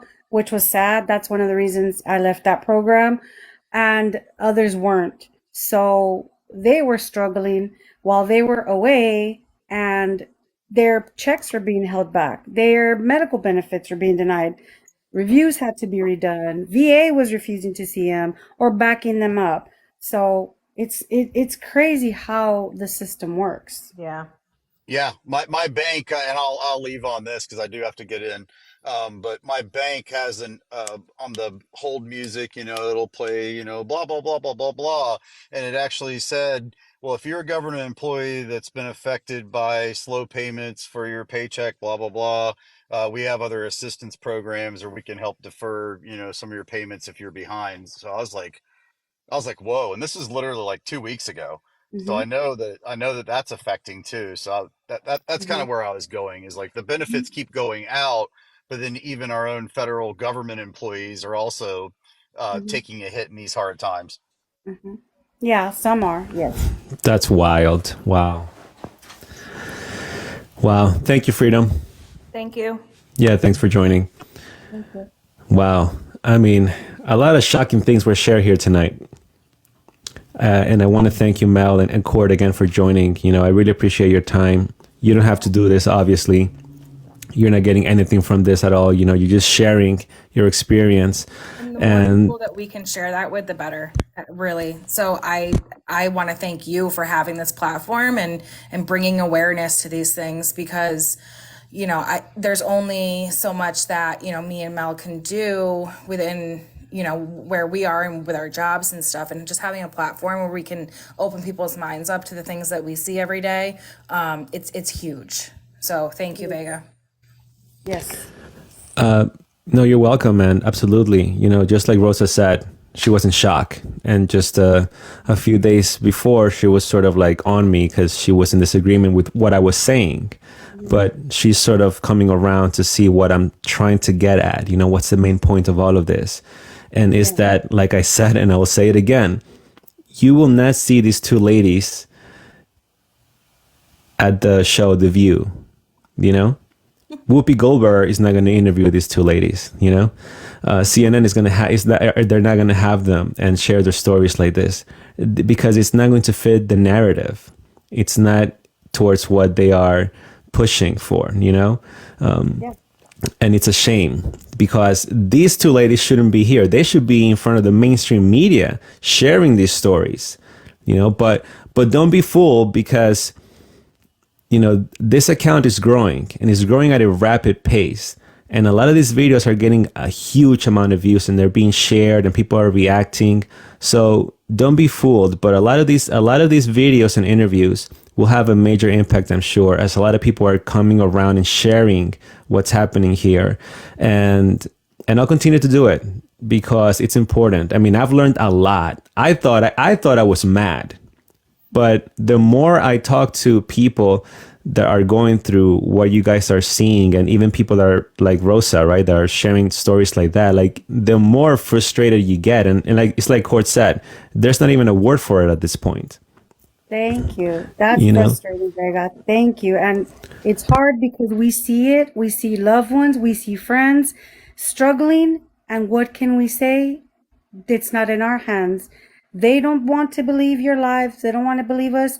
Research it. It's not only researchable. There's TikToks. Look at all the destruction made. They're not all here for the right reasons, and we want to help the ones that are. That's not a problem. But thank you, like Miss Court said, because of you, the truth is being shared, because the news will not share this at all. They want to bend it to their reality, their truth, not based on facts. Thank you, Mel. And with that, guys, I will have to end this live. I do have to go, unfortunately, but I would like to have Mel and Cord back at some point in the near future, of course, if they are available and interested, so we can continue discussing this topic. Again, as this account grows, more people will be joining and more people will be sharing what's happening, and their stories is incredibly important for all of us that now know their story and more people that will join in the future. So, I would love to do a repeat of this, and I'll continue to do repeats as much as I can and as long as they allow me to, of course, because I value their time a lot. So thank you, ladies. I really appreciate it. And thank you what you do, by the way, for the communities and for this country, what you do. I really appreciate that as well. And hopefully, well, I'm sure we will come around because America always comes back. So we will come around at some point. This will get fixed. Mm-hmm. Yes, Yeah. thank you. Yeah. Thank you, guys. Thank you for joining. Tomorrow, speaking of which, speaking of coming around, tomorrow I have a socialist as a special guest. And so the topic will be talking to a socialist. I'm going to be asking a lot of questions, as you can imagine. There's an uptrend in college students that are supporting the socialist movement. Sort of goes hand in hand with what we're seeing here and the benefits being just given to migrants, even if they don't qualify. So this person, he believes that we should all get basic benefits for free, but he doesn't understand that that comes at a bigger price. So I'll be talking to him tomorrow, and you're welcome to join, whoever wants to join. It would. This would be after 4:30 p.m. Pacific. That would be after 7:30 p.m. Eastern. Most likely we'll start around 8 p.m. Eastern, though, give or take. But it would be Central. Right, exactly. Pacific would be 5 p.m., 7 Central, and 8 p.m. Eastern. Around that time, we'll be starting the live. And he's a socialist. I mean, he's hardcore socialist. He'll be the special guest, of course, if he shows up, right? So that would be the topic for that. And then on Thursday, the topic would be Latinos for Trump. I have a special guest as well. She's a Latino American, so we'll be talking about that topic then. And then hopefully we'll have Cord and Mel back at some point in the near future. So thank you guys for watching. Thank you, ladies, again. I really appreciate it. And I'll see you soon.